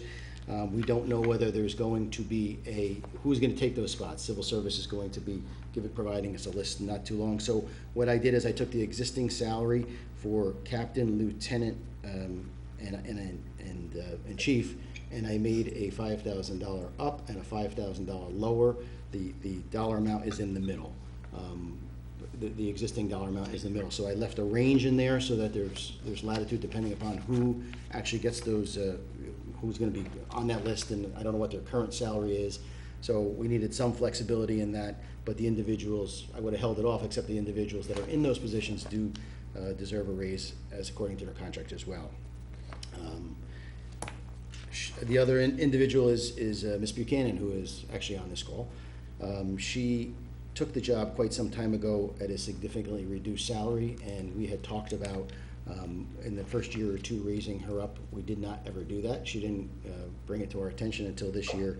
So that individual you'll see reflects a range change for her, both in the first year and in the second year. So those are the only two changes as I identified when I requested the raises for everybody. Myself and any title that I hold is not included in here. There's no increase for myself. But those are the three changes that are outside of the 2%, the ones that I just mentioned, and I will yield to the Finance Committee if they have any comments. Yeah, hi, it's Ryan. I was a little slow off of mute before. One of the things that I did want to convey to both my peers on the council as well as residents is that aside from just the numbers and the work that the individuals do, we did look at peer towns and the salaries that they offer and the work that they do, and then naturally, what I hate to say value, but there's one part value that they bring to the borough, but then also the actual dollars through the door. So Jeff through his grant work and Debbie literally through revenue agreement with Pumps and Lakes and taking that all into account. But of course, given the current backdrop, we wanted to also level things out, and so we tried to space out the increases as we tried to bring their compensation better in line with the market. We also wanted to recognize the current environment and kind of smooth out those increases over time. Thank you, Ryan. So, Mr. Klimak, with that in mind, I don't know whether you want to prepare, if you want to recite a resolution. Yes, yeah, well, here's what I suggest, Mr. X. Since we have 5 ordinances, instead of us doing, as you know, the typical first motion is to read by title, that we have one motion to read them all by title. That'll save 4 more motions and votes, etc. If that's okay with the council, I'll recite one. Okay. Resolve that the following ordinances will be read by title: 2020 number 5, 2020 number 6, 2020 number 7, 2020 number 8, and 2020 number 9. That's a motion, a second, and a vote on the five readings by title. Make a motion, Councilman Ferretti. I'll second it, Councilman Bolton. Roll call. Mayor Schaefer? Yes. Deputy Mayor Spear? Yes. Council members Bolton? Yes. Ferretti? Yes. Matty Landis?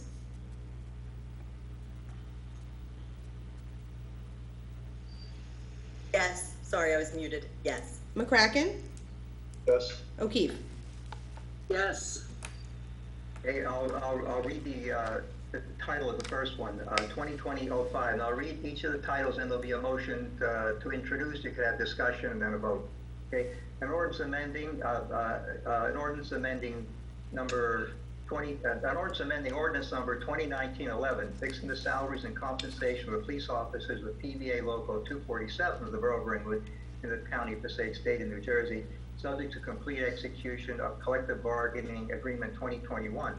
And be it further resolved that the said ordinance hereby introduced with second reading on September 15, 2020 at 7:30 PM at the municipal building. The borough clerk is directed to publish a copy of the ordinance as provided by law.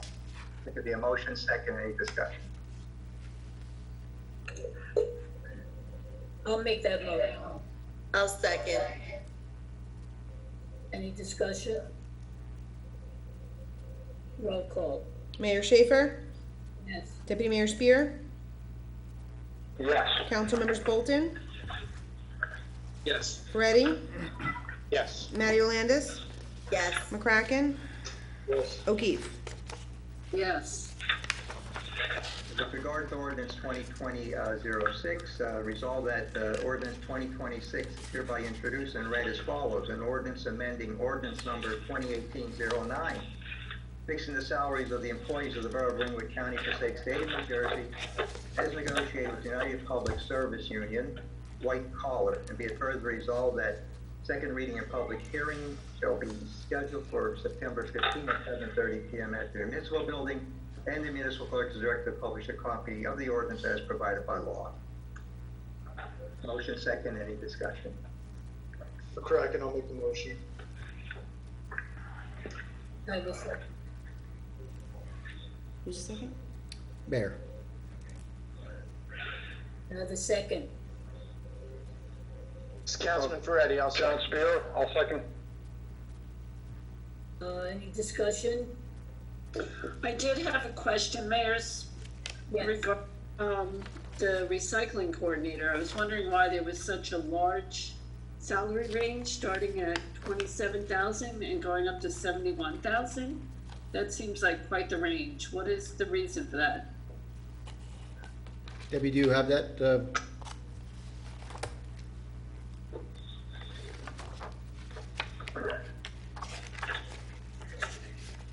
Was that the same range as last year? Yeah, so you carried the ranges forward? You have to unmute yourself, they can't hear you. Oh. F1. F3. Let me see if I can help.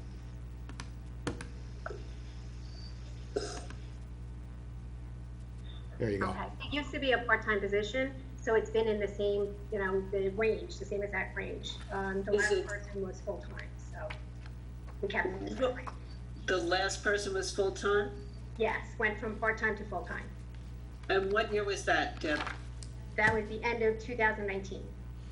The end of 2019, we changed this position from a part-time position to a full-time position? The beginning of the year, it was changed. No, actually, it was changed when Mike Hirschman left and Caesar Vallone was in. Caesar Vallone was a full-time employee. Yes. So that was But I quite, thought he had different jobs. I thought he was a computer person and No. that the recycling job was different. no, he was the recycling coordinator. Yeah. He did not have a computer job. Well, I thought he did computer work for the council and for the town. No, occasionally he might have answered a question, but he was our recycling coordinator, a licensed recycling coordinator. And he became full-time in 2019. No. I'm sorry, but that it was part-time prior to that. No, it was part-time prior to Mr. Vallone. Mike Hirschman. Correct. Okay, thank you. Roll call. Mayor Schaefer? Yes. Deputy Mayor Spear? Yes. Council members Bolton? Yes. Ferretti? Yes. Matty Landis? Yes. McCracken? Yes. O'Keefe? Yes. Okay, I'll go to the next ordinance. Resolve that ordinance 2020 number 7 being is hereby introduced. An ordinance amending ordinance number 2018-10, fixing the salaries and compensation of the officers and employees of the Borough of Ringwood County, Passaic State of New Jersey, with the public hearing and second reading on September 15, 2020 at 7:30 PM at the municipal building, and the municipal clerk is directed to publish the ordinance as provided by law. I have a motion.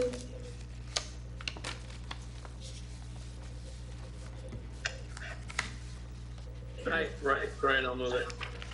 I'll Councilman second. Ferretti? Okay. Jamie will second. Any discussion? Roll call. Mayor Schaefer? Yes. Deputy Mayor Spear? Yes. Council members Bolton? Yes. Ferretti? Yes. Matty Landis? Yes. McCracken? Yes. O'Keefe? Yes.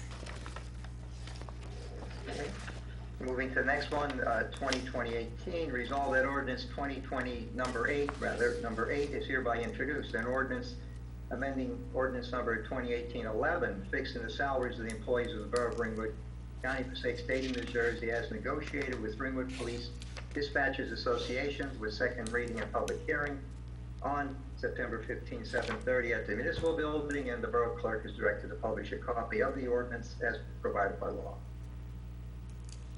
Can I have a motion? Correct, and I'll make the motion. Ferretti, I'll second. Any discussion? Roll call. Mayor Schaefer? Yes. Deputy Mayor Spear? Yes. Council members Bolton? Yes. Ferretti? Yes. Matty Landis? Yes. McCracken? Yes. O'Keefe? Yes. The final ordinance, 2020-19, is hereby introduced. An ordinance amending ordinance number 2018-15, fixing the salaries of the employees of the Borough of Ringwood, County, Passaic State of New Jersey, as negotiated with United Public Service Employees Union, Blue Collar, with second reading and public hearing on September 15 at 7:30 p.m. at the municipal building, and the borough clerk is directed to publish a copy of the ordinance as provided by law. Motion, please. McCracken, I'll make the motion. Ferretti, second. Discussion. Roll call. Mayor Schaefer? Yes. Deputy Mayor Spear? Yes. Council members Bolton? Yes. Ferretti? Yes. Matty Landis? Yes. McCracken? Yes. O'Keefe? Yes. Okay, next is resolutions. Just for clarification, Mayor, the ranges for all of these salary ordinances come from the union contracts. So these are outlined in all the union contracts as well. So just a point of clarification. So, Resolution 2020-172, whereas the Chief Financial Officer has certified that funds are available for the payment of the current bill list in the amount of $604,306.31. Supplemental payments in the amount of $2,631,786.12. Merchant service fees in the amount of $254.20 to be credited to the following accounts, for a total of $3,236,346.36, of which Ringwood Board of Education is receiving $1,703,028.71, and Lakeland Regional High School is receiving $922,765.83.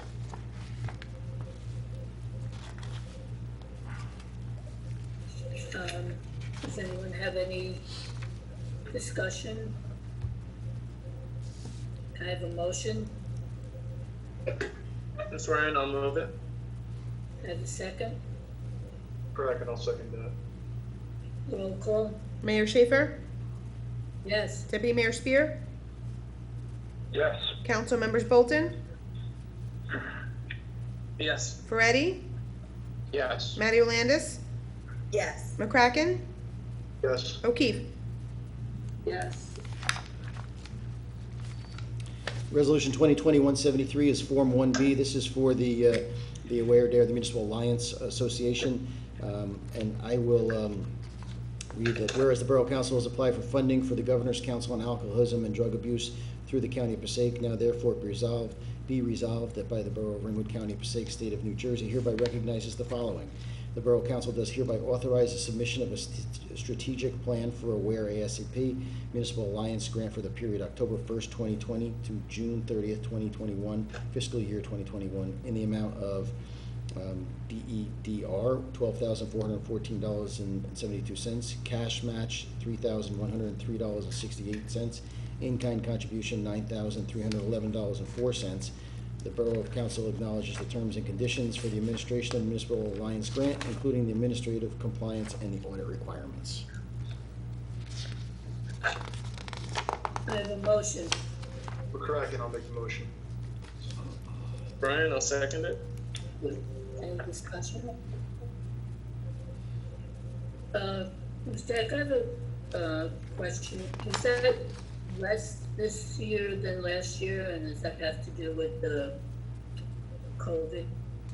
To be honest with you, Mayor, I don't know how much we received last year. This is really a pass-through from them. Each year, each different community manages it for them, so I don't know what they received last year, but it could be. Roll call. Mayor Schaefer? Yes. Deputy Mayor Spear? Yes. Council members Bolton? Yes. Ferretti? Yes. Matty Landis? Yes. McCracken? Yes. O'Keefe? Yes. Resolution 2020-174, be it resolved, the Municipal Council of the Borough of Ringwood hereby approves a special council meeting to be held Tuesday, August 25th, 2020 at 7:30 p.m. at the Violet Bogert Municipal Annex, 60 Market King Avenue, Ringwood, New Jersey, for the license renewal hearing for Saddle Mountain Limited. Be it resolved that the license is hereby extended to August 25th, and be it further resolved, the municipal clerk is hereby authorized to publish the notice of the same in the official newspaper of the municipality. I just want to say that this meeting had to be canceled from last week because of the storm, and that's why we had to set a new date, but for no other reason. Have a motion? McCracken, I'll make the motion. Have a second? Brian, I'll second it. Any discussion on this? Do we know if they've put the wells in? I doubt it. Mr. Klimek? Mr. Klimek, you're on mute.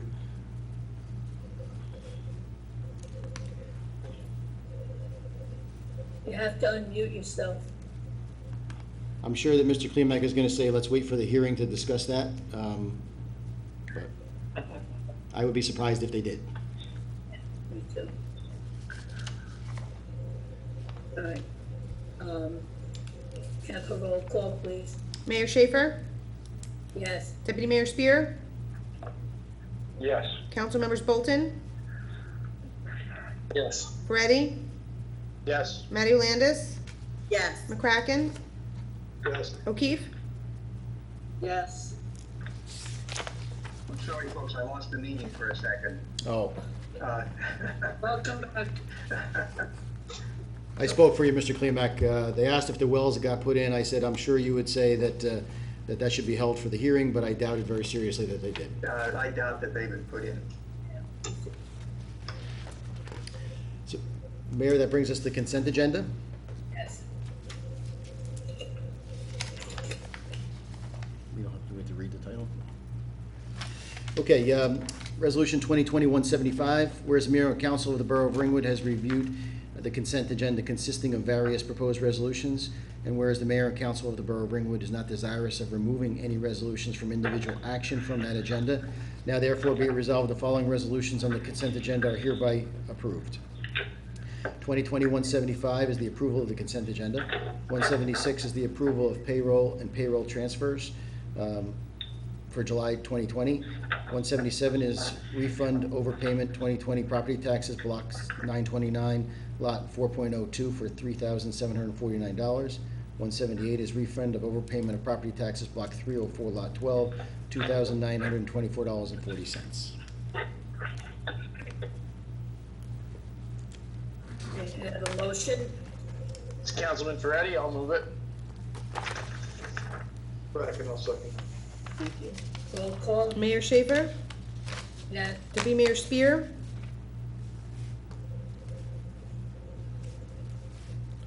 Deputy Mayor Spear? Okay, I'm not muting myself in between here, you know. Yes to the vote. Council members Bolton? Yes. Ferretti? Yes. Matty Landis? Yes. McCracken? Yes. O'Keefe. Yes. Mr. Spear, I am muting you because your paper, when you're turning, is hitting the microphone and it's interrupting the recording. Sorry about that. Very good, I'll pay attention. Okay, managers report, Mr. Hepp. Yeah, I don't have a long report tonight. It's been a crazy couple of weeks, as you can all imagine. I thought I would talk about this earlier with the bike plan.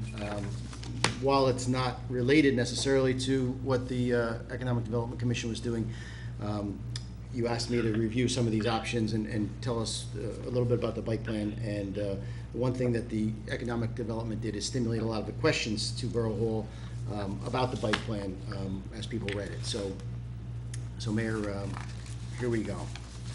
And I'll try to abbreviate this as much as I can. There's been a lot of discussion that have been offered regarding the bike and pedestrian plan that was written in 2009. Based upon the mayor's recommendation, I'd like to offer some information regarding the grants and the borough that they've applied for and the projects completed for wider road shoulders and the projects or items completed to achieve or partially achieve the aspects of the plan. Also listed are the items the borough has considered, will consider, or has planned. I hope the information will be helpful in informing the public as to the borough's involvement with the bike and pedestrian plan.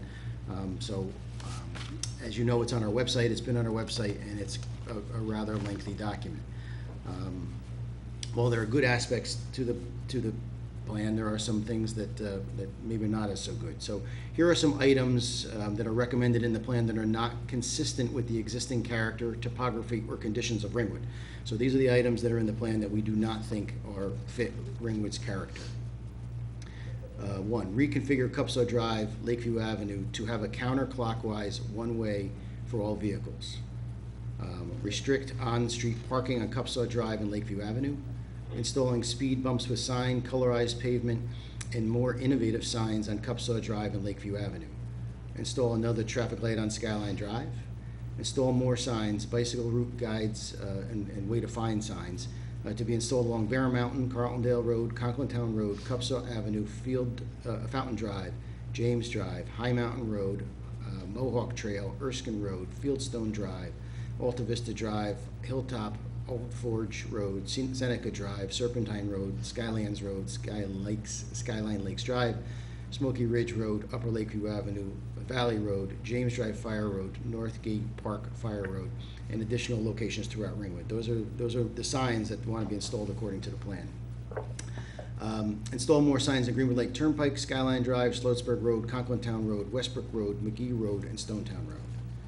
Installed enhanced crosswalks and more signs with warning signs on Valley Road intersections of Wanacue Terrace, Black Rock, Whaleback Terrace, and Bearfort Terrace, as well as additional locations throughout the borough.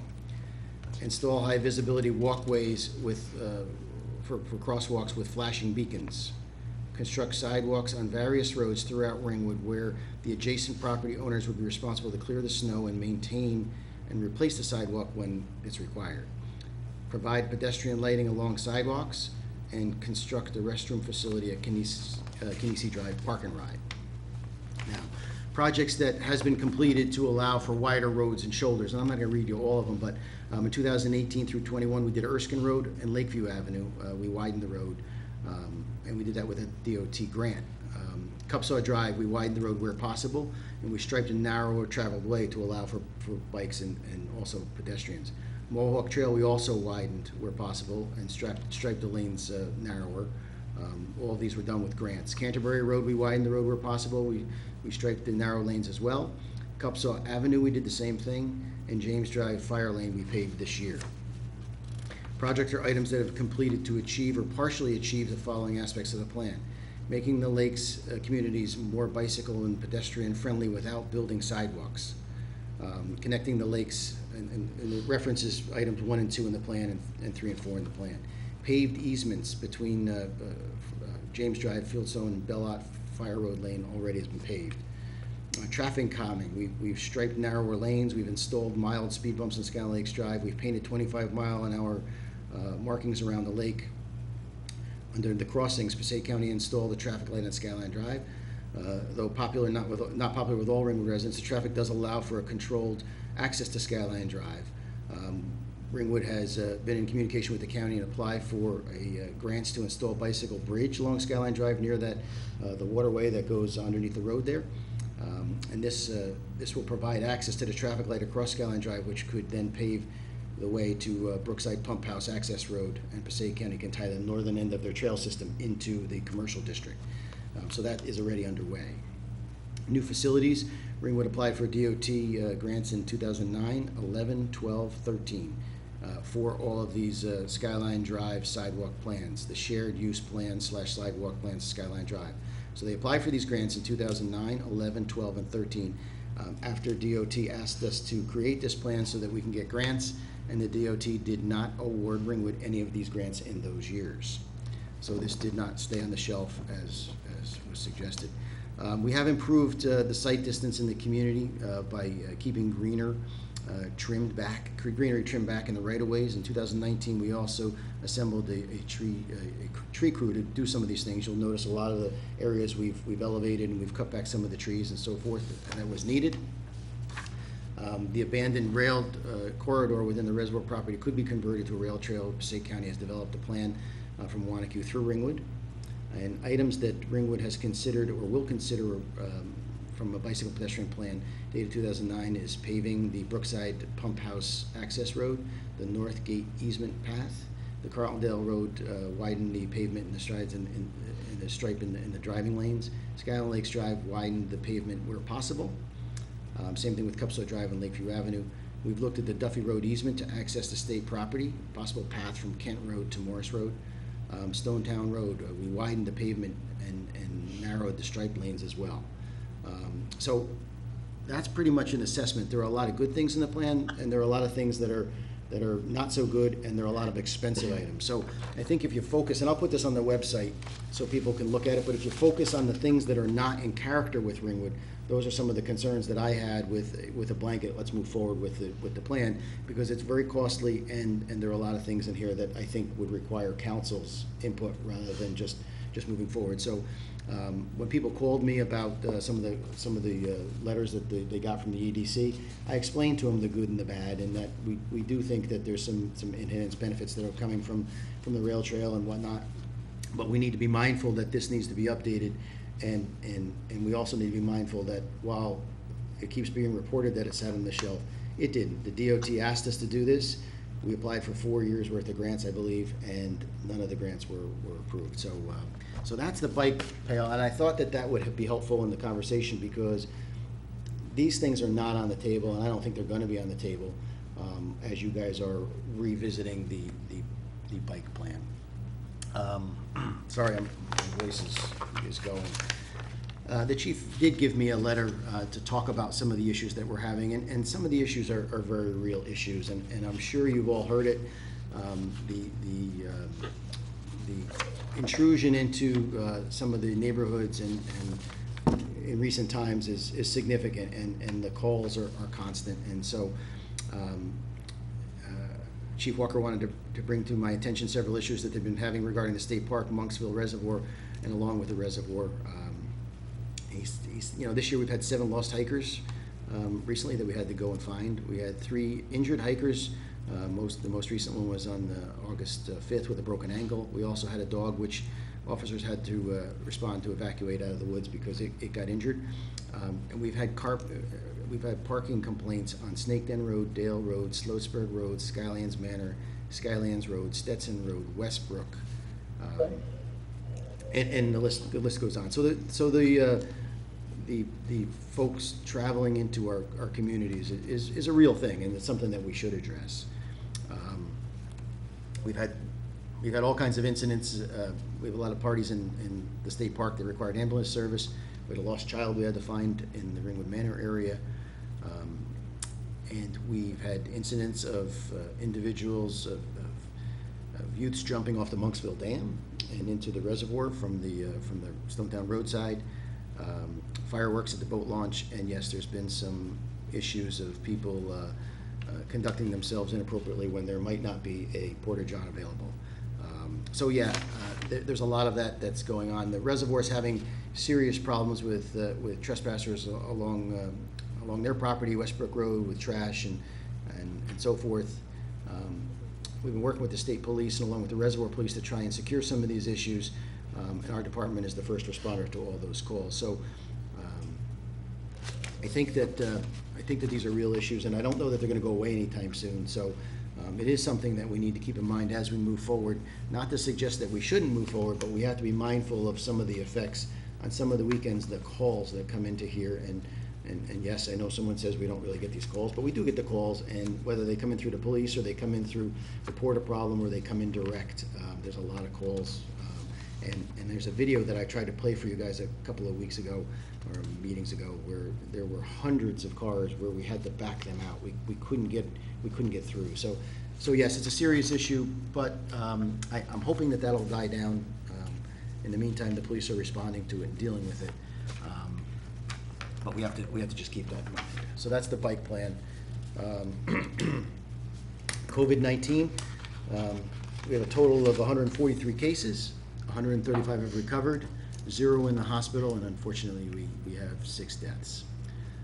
We've done very well as a community containing the virus, but you know, and I say it all the time, and I know people are tired of hearing it, but we have to go that extra mile right now. We have to do what we have to do. I was down at the football field today, and I'm hoping that the kids are starting out with their football games and their programs, and that it's so important that the coaches and the people maintain that social distance, because we really don't want to have another spike here.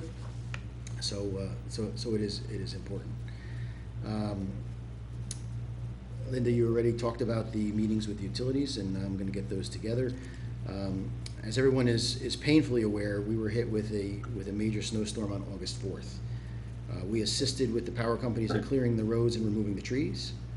I can tell you that I had significant frustrations with all the utility companies. They were sending out messages that said one thing, and then the next day they would send that, nope, this is the day you're going to get power. Nope, this is the day you're going to get power. And again, we had a couple representatives that called us back every time, but they were not getting the information. And a lot of it was out of our control. While we could remove the power lines of the trees and whatnot, when you have the substation on the south side of town and the substation on the north side of town both having catastrophic failure, you can fix all the lines you want. You're not going to get any power until those substations are up. So we're going to, myself and the mayor and OE Office of Emergency Management, we're going to see what there's a plan. Often we do tabletops after these things, and nothing changes. So hopefully we can get some change, because residents shouldn't be without power for 5 and 6 days. Our DPW put in 464 hours of regular time and 191 hours of overtime. Police put in 10.5 hours of overtime, dispatchers 3 hours. I put in 122.3 hours during that week, and there were a total number of trees down of 78.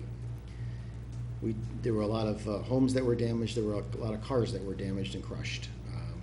It was a significant storm, and it seemed to hit us worse than others.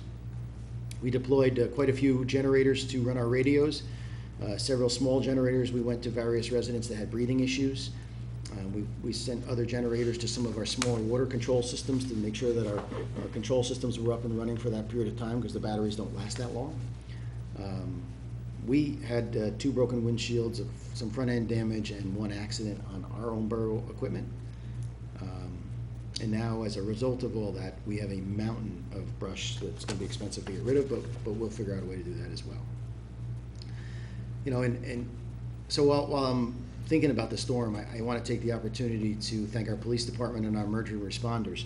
But I think in this particular storm, I want to mostly thank, or most importantly thank, our DPW workers who worked tirelessly to open the roads, clear the trees, and they did everything they could to assist the utility companies so that they could do their work getting the lines up.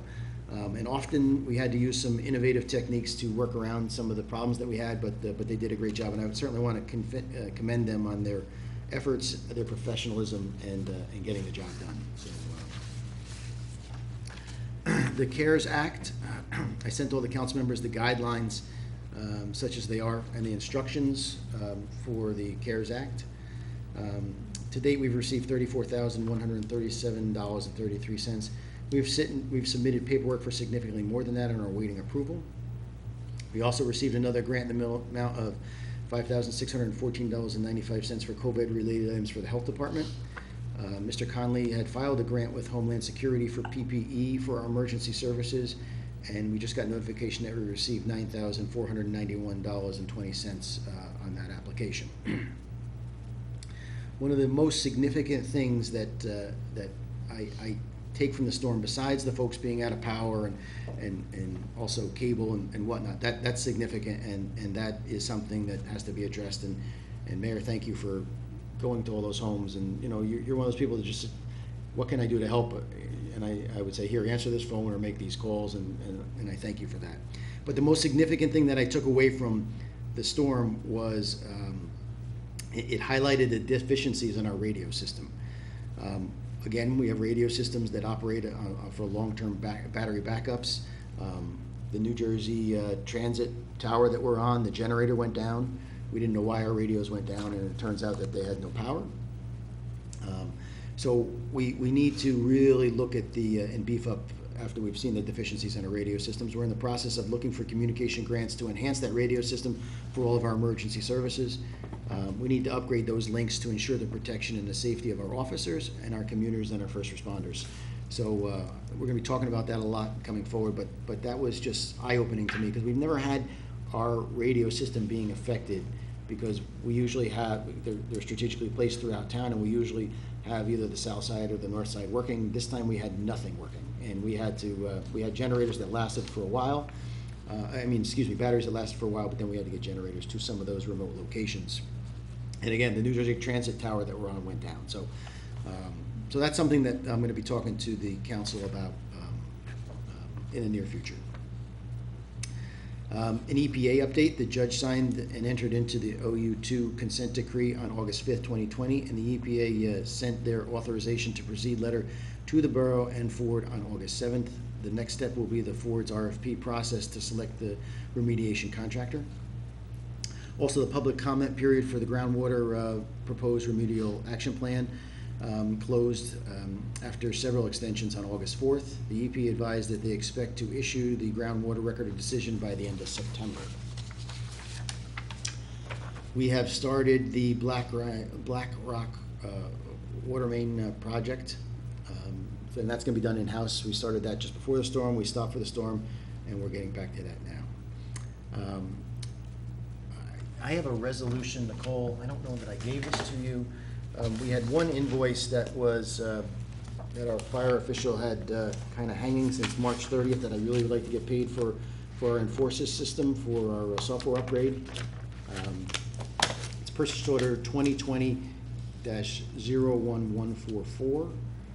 It's in a dollar amount of $1,075.00. I just don't want to wait another month because it is already 6 months old. So I would request a resolution for that bill. And the resolution number would be? 181. 181? 181. For your consideration, Mayor. What is the resolution number? 181. And sorry, what was that for again? One. It's for our Enforces system, which he tracks all the fire complaints, and we have the same thing in the police department for summonses and whatnot. And looks like he received them on March 30th and he never processed it. So I would like to process that to get that paid up to date, and it's for $1,075. It didn't make the bill list. I don't want it to wait another month. Okay. This is Councilman Ferretti, I'll move it. Thank you. I'm sorry, you had a I'll question? second. Oh, Who was the second? Sorry, who seconded? Bolton. Councilman Ferretti, I'll move it. Okay, can I have a second? Brian, second. Roll call, please. Mayor Schaefer? Yes. Deputy Mayor Spear? Yes. Council members Bolton? Yes. Ferretti? Yes. Matty Landis? Yes. McCracken? Yes. O'Keefe? Yes. Okay, thank you. The residents have been great.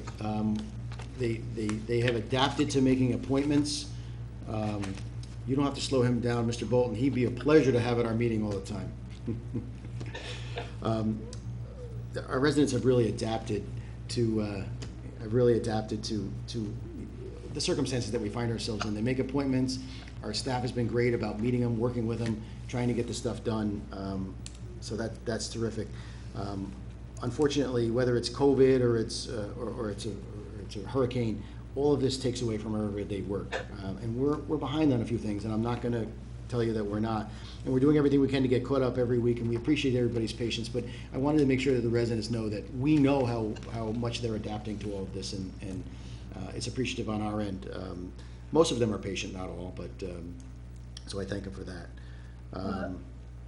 Mr. Hack, I just want to say one thing to you. I want to thank you for that one resident that I received an email from that you removed all the brush from her property, where the DPW removed all the brush from her property from the storm. She was very grateful for you, for that to happen. We've cleaned up a lot of the brush. After we got done with clearing the roads and opening up the roads and that type of thing, then we went around and we tried to help some of the residents. We can't do it forever. It's gonna end this week. We've been through most of the areas, and I think the only thing that they have left is Stonetown, which was devastated by this storm. So, yeah, I got quite a few nice notes. Thank you, Mayor. Yes. Of course, I have to tell you that I shouldn't get the notes. The DPW should get the work. They're the ones that are doing the work. They're the ones that are putting the effort in, and they deserve the credit. So, although I have to tell you, Mayor, although it's only August, and I'm not one that likes to wish your life away, but I am really looking forward to seeing 2021 and hopes that it'll be a far better year for all of us, because this has been difficult. So with that, Mayor, I'm just going to say goodnight and hope everybody stays safe. Thank you. Mayor, Yes. this is Councilman O'Keefe. I just one question for the manager regarding the notice that went out. I had a lot of residents asking me about the important information about our drinking water. This came out, I guess, a few weeks ago. Yes. It seems that there were steps the residents could take to reduce their exposure. They were alarmed that we failed on 9/23/2019 and didn't receive these steps to reduce exposure till just this past month. So is there something that we can do to make this more timely? I mean, it is a long time for residents to go without knowing the steps they can take to protect their family. Yeah, I can address that, and I addressed it in a social media post as well. First of all, on 9/23, one of our wells, Valley Road well, which produces 35 gallons a minute, had a compliance test, and the pH level was 6.4 instead of 7.0. For those of you who have pools, know that pH changes all the time. And so we have monitors that are in these well houses that monitor every 10 minutes and send an alarm to the police department if they're out of compliance, and the water department responds.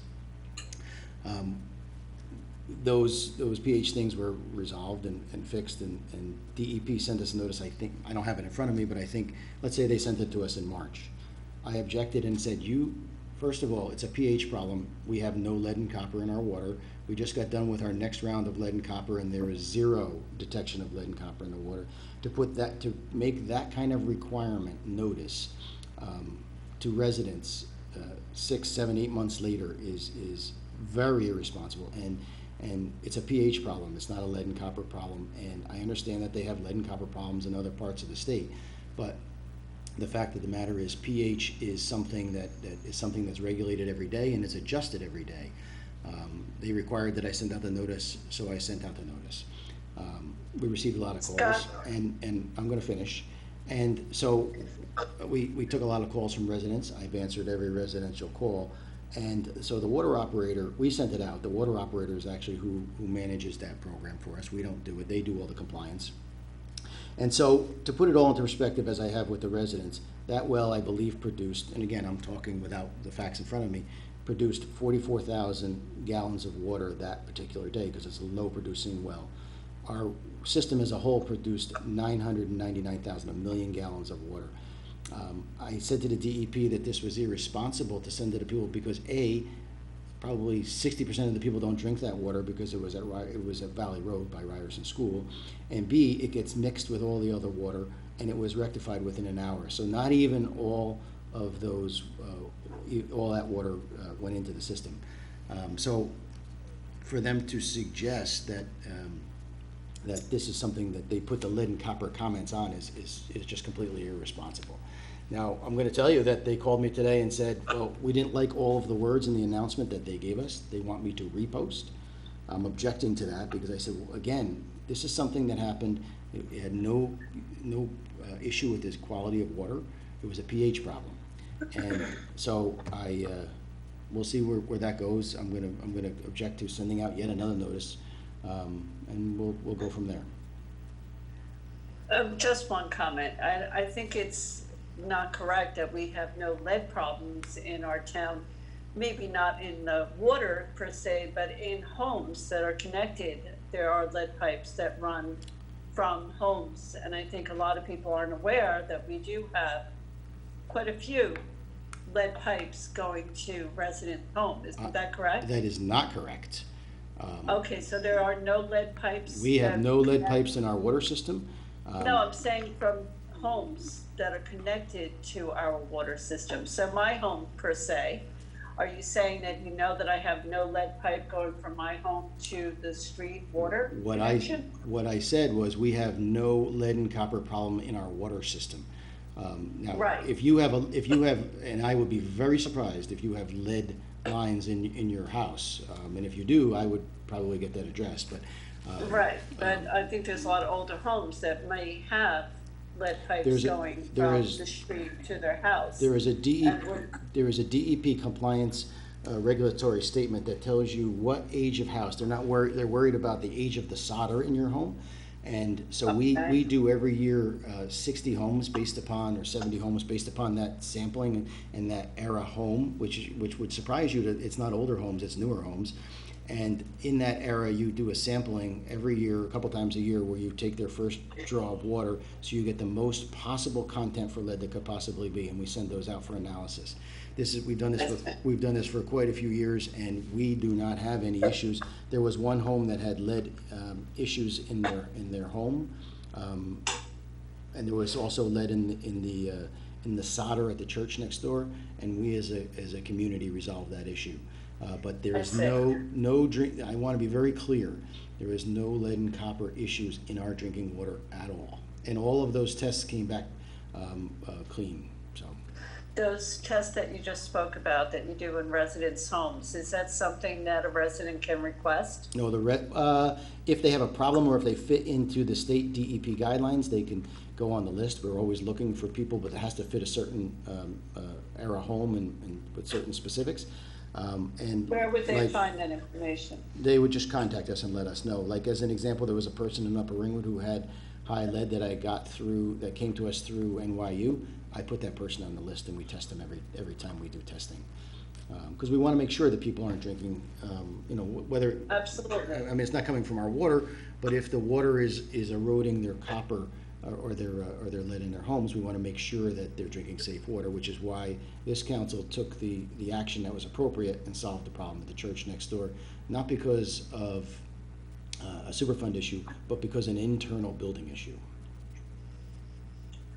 Right, and I'm just saying, if it's good for residents to know if they have a concern that they could be part of this study and that they can contact the borough to request information on it. Anybody that wants to, that is concerned and wants to go on our list, if they fit, we're always looking for extra people. If they fit the the house demographics, then it's okay.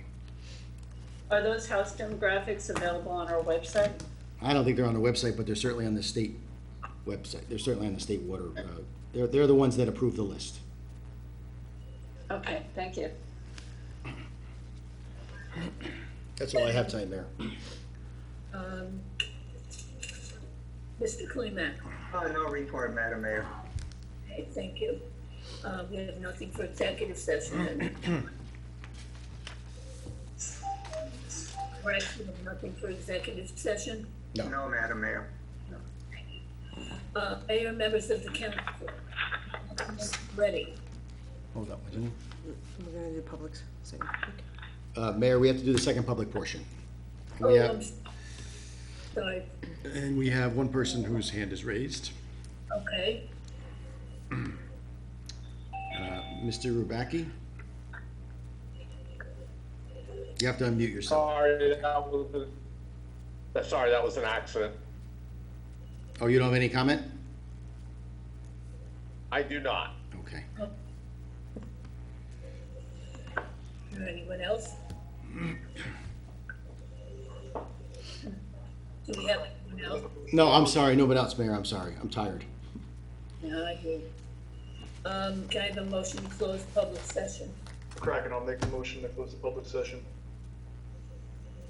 Can I have a second? I'll second that. Roll call. Mayor Schaefer? Yes. Deputy Mayor Spear? Yes. Council members Bolton? Yes. Peretti? Yes. Matteo Landis? Yes. McCracken? Yes. O'Keefe? Yes. Okay, now Councilman Saray. Yes, thank you very much. I would just like to wish all the children good luck going back to school, whether they choose to go virtually or their parents choose to have them virtually 100%, or if they're going to school a little bit. Good luck in your next school year. Stay safe. Be careful. And hopefully everything stays normal, or as normal as can possibly be. That's all I have. Whatever normal is anymore. Yeah. Let's not have a spike. That's what I mean. Yeah. Councilman O'Keefe. Yes, I just want to say, 100 years ago today, on August 18th, 1920, the hard fight for the right for women to have the vote was finally granted with the 19th Amendment. So it's something that we should all celebrate. And there's never been a more important time for all women to exercise that right, as well as every other citizen. So I just want to commemorate that important historical fact and thank Assemblywoman Schepisi for her invitation tomorrow night to celebrate with all elected women in the area this great achievement by our foremothers. Thank you. Thank you. Councilman McCracken. Councilman McCracken. I just want to. Hang on. I'd just like to say, everyone, try to enjoy the rest of your summer, and I'm looking forward to watching some Rattlers football coming up in September. Have a good one. Thanks. Councilwoman Landis. I just wanted to thank the first responders and the DPW for their hard work during the most recent tropical storm. A special thanks to Scott's office and Scott for personally responding to requests to help community members in need. So it was quiet earlier, but I was kind of thinking about things. And I've been part of grant writing and proposals in education. And part of writing grants is to usually have to stay within parameters of what the grant issuers deem. So I can absolutely understand the concern of council members wanting to understand and question the parameters when people are giving you free money. And I use that term loosely because nothing in life is free. In my opinion, we've already paid for this grant tenfold in our town's inability to develop anything and garner ratables because of the Highlands Act. I would just say, in response to something that Councilwoman O'Keefe had said, Deputy Mayor Spear's concern, excuse me, was not for our own community members to know the trails. It's for outsiders to our town having backdoor access to our residential areas. And as a mom, I can appreciate the Deputy Mayor's point. Also, on a side note, we sit here month after month discussing the same ideas. We hear the words ecotourism, and most recently, I started doing research on ecotourism and tried to really understand where it fits into our community and whatnot. And the truth of the matter is that one of the cons, and I think that we're kind of starting to see this when COVID hit, is that there's a risk in spoiling a region's ecosystem. Too many people allowed to explore a particular ecosystem disturbs the organisms and the community that lives there.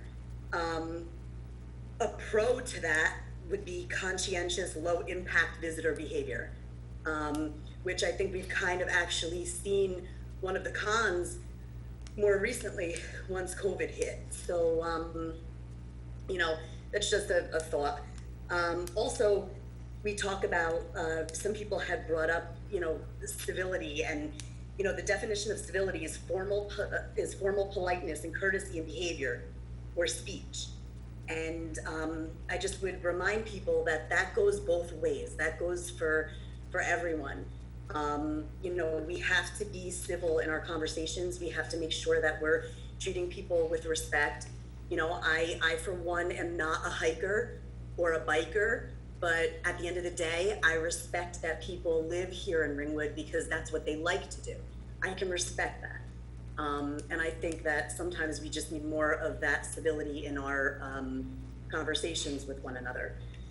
So that's it for me for the evening. I hope that everybody has a good rest of their summer and that the kids start school in a safe way, whether they've decided to go hybrid or virtual or however they've decided to continue their learning for the remainder of the year. Thanks. Thanks, Councilwoman. Councilman Bolton. Thank you. I just want to remind everybody, something that was brought up early in the meeting was the availability of refunds from the utilities, not all of the utilities, but some, and in particular, Cablevision has a very easy process where you simply have to call the phone number, press a few buttons, and they'll automatically credit your account. So I would just encourage everybody who was impacted to just take those small steps to get a little bit of money back in their pockets.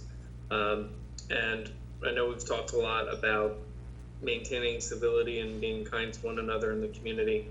Definitely want to encourage everybody to continue to do that, but I would add, stay strong and hang in there. I think it's becoming more and more apparent that this is a marathon, it's not a sprint. So stay strong in your resolve, stay strong in your kindness to one another, and follow good practices. Maintain social distancing, wear your masks, wash your hands, don't touch your face. Councilman, I have a question. Is that for cable, is that for just days that you were out, or even if you were out a day, do you know what the? I believe it's prorated for the days that you are out, and so for the date of the outage, put in 8/4, and then they calculate, you don't have to put in when you got it back, they automatically know, and you'll get some portion credited to your bill. So cable's not cheap and every little bit helps, so. Right, thank you for that. One of my neighbors shared that with me, so when I was walking the dog, so I thought I'd pass that along. Thank you. Deputy Mayor Spear. No report, Mayor. Okay, I just have a few things. Several people spoke about wasting an hour and a half tonight.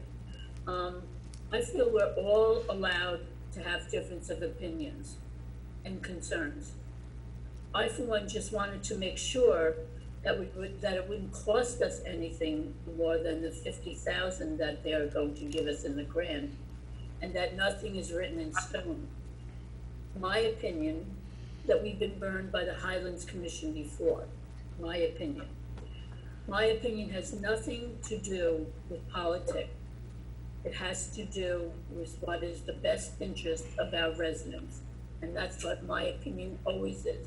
What's in the best interest of our residents and taxpayers. A few other things I have. Orange, correct me if I'm wrong, Mr. Heck. When I called Orange and Rockland, they told me that the substation in Wanacue was severely damaged, and also in West Milford. And in order for us to get feed, they had to get those two stations back up and running before anything could be done in Ringwood.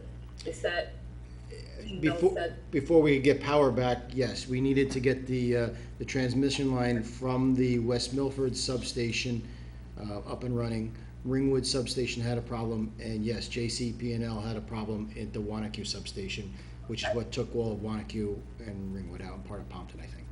So that's why theirs had to be fixed first before anything could be done in Ringwood.